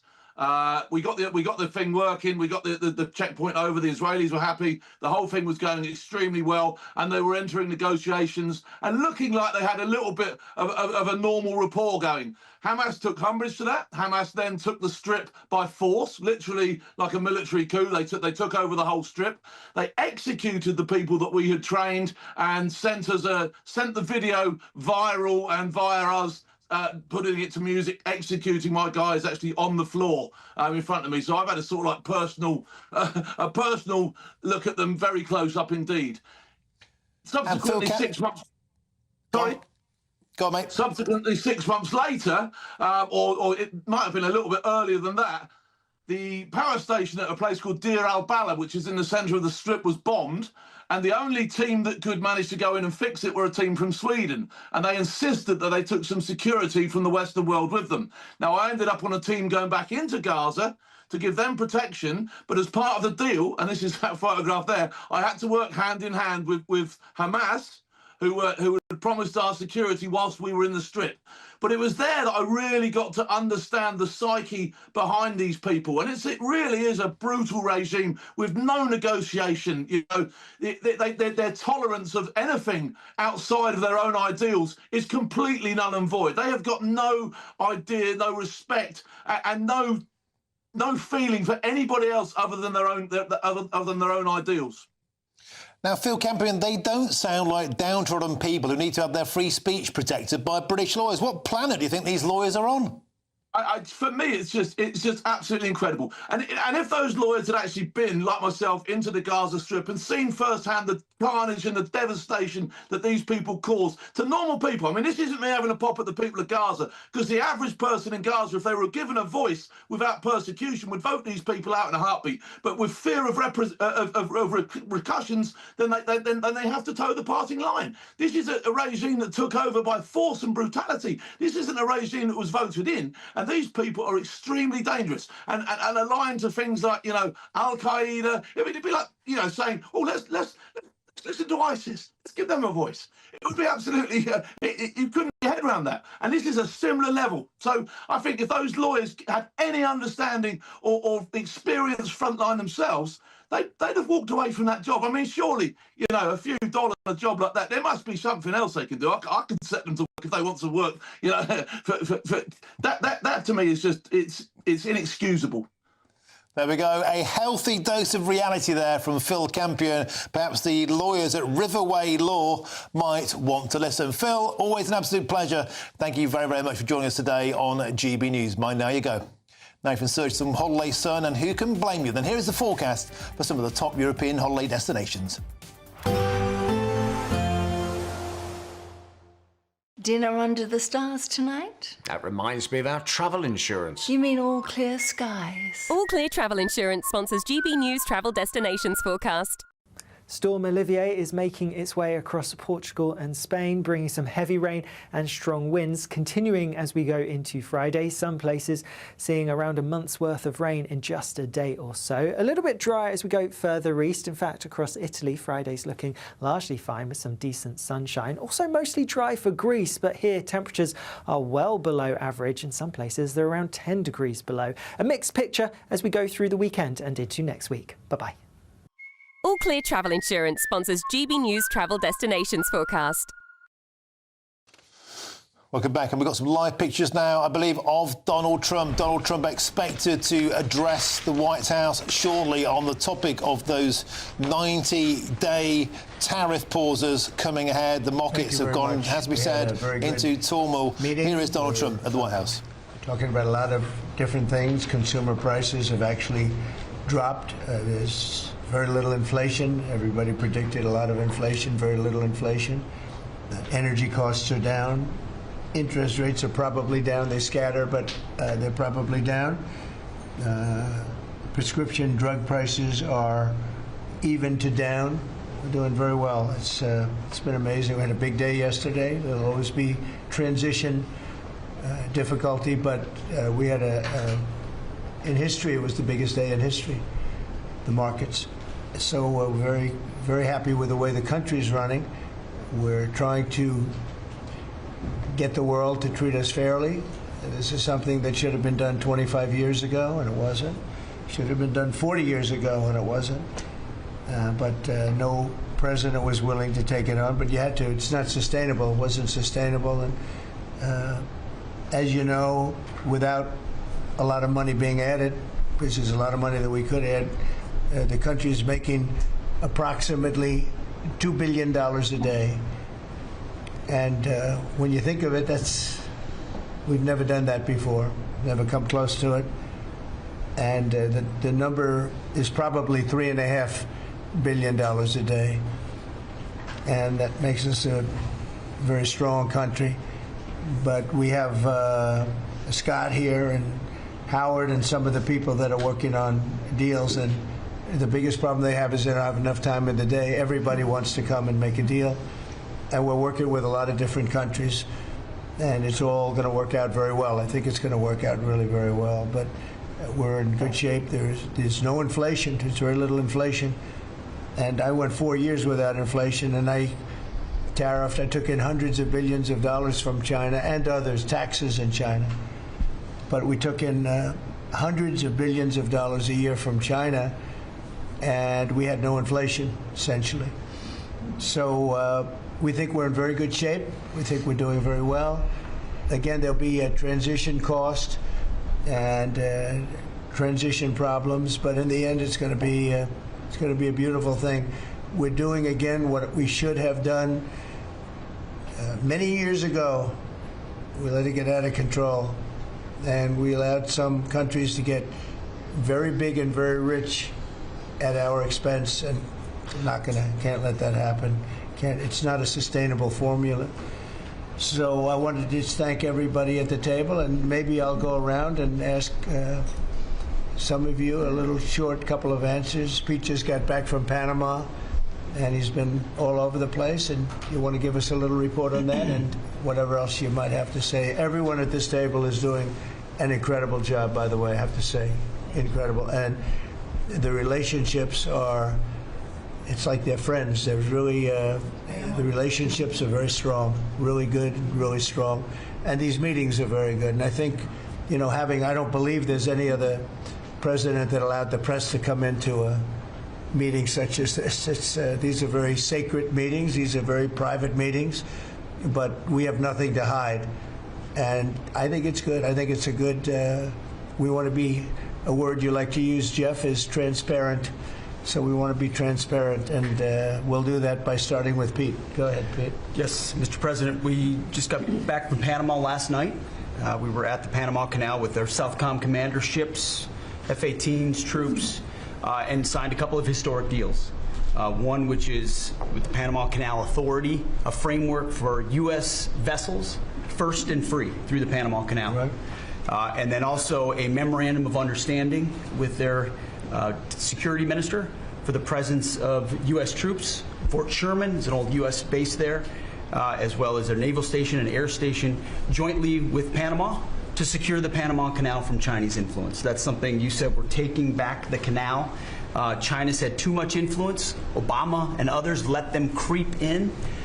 We, along with Panama, are pushing them out, sir. And so we had a very successful trip there. President Molino sends his regards, very complimentary of the U.S. as he's a great ally, and I think they want the Communist Chinese out.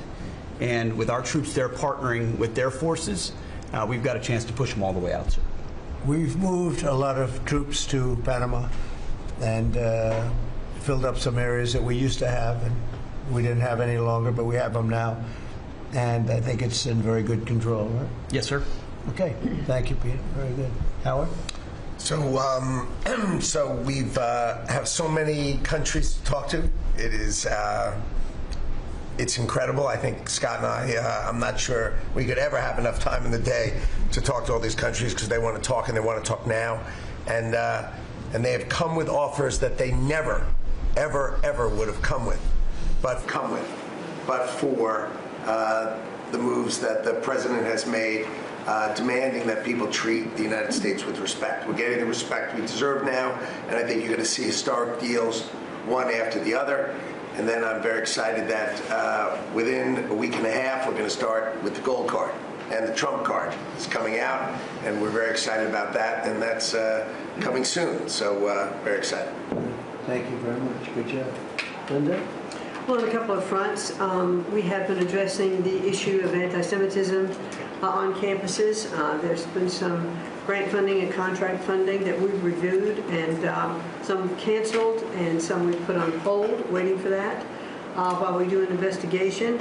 On the other side of what my responsibilities are in having education go back to the states, we're meeting and talking with governors. I was with, this week, all 50 commissioners of education around the country, and because we also want to provide them with tools and best practices as education does move back to the states. Making great progress, great response from the states, and very positive.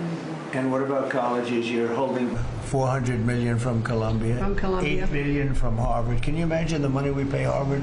They have a $60 billion fund, and we're giving them $8 billion, and we're trying to figure that out. And then they hire de Blasio, the worst mayor in the history of New York, and they hired the woman from Chicago who was a disaster, total disaster, and they pay them massive salaries, and they're supposed to be teaching you government. That's not Harvard. That's not Harvard the way it used to be. So do you have anything to say about that? The dollars you're holding back from quite a few universities that were not behaving. Yeah, and the other, there's some Princeton, Cornell, others that are coming in, and actually getting calls now from the presidents of the universities who really do want to come in and sit down and have discussions. And so we're investigating them, but in the meantime, we're holding back the grant and the fund money. Okay. Great job. Thank you. Very thankful for the House voting for the President's budget resolution along with the Senate bill. Made a ton of progress this week in working with members to ensure that a desire for flexibility in the Senate was not misconstrued as a desire not to slow and do spending reforms. And so we're very thankful for that. And now we can get after writing that bill, getting the President as big a package of his agenda to his desk. So very good week. Good. That's right. We just got the House vote, and now we're well on our way to getting, as we call it, the great big beautiful bill. It's a beauty. There's never been a bill like this one. We're trying to get it all into one beautiful bill. It's tax cuts, regulation cuts, and many other things. The border, a lot of money for the border. Where you're doing a fantastic job. So, but we just got a report that we, as you know, you knew before us. Were you surprised we got the vote? We got the vote, and we're happy to get the vote. So I think we're going to be in very good shape. Okay, please. Mr. President, last year the Chinese received 1,700 orders for new ships. American shipyards received 5. Under your leadership, like so many other industries, we are going to revitalize and make shipbuilding and maritime great again with these blue-collar jobs. These are the cranes, the ports, opportunity zones, and drive that investment back in. And we have, under that executive order, and also one to streamline foreign military sales for people that want to buy our equipment, and of course acquisition reform, all just this week under your leadership, Mr. President.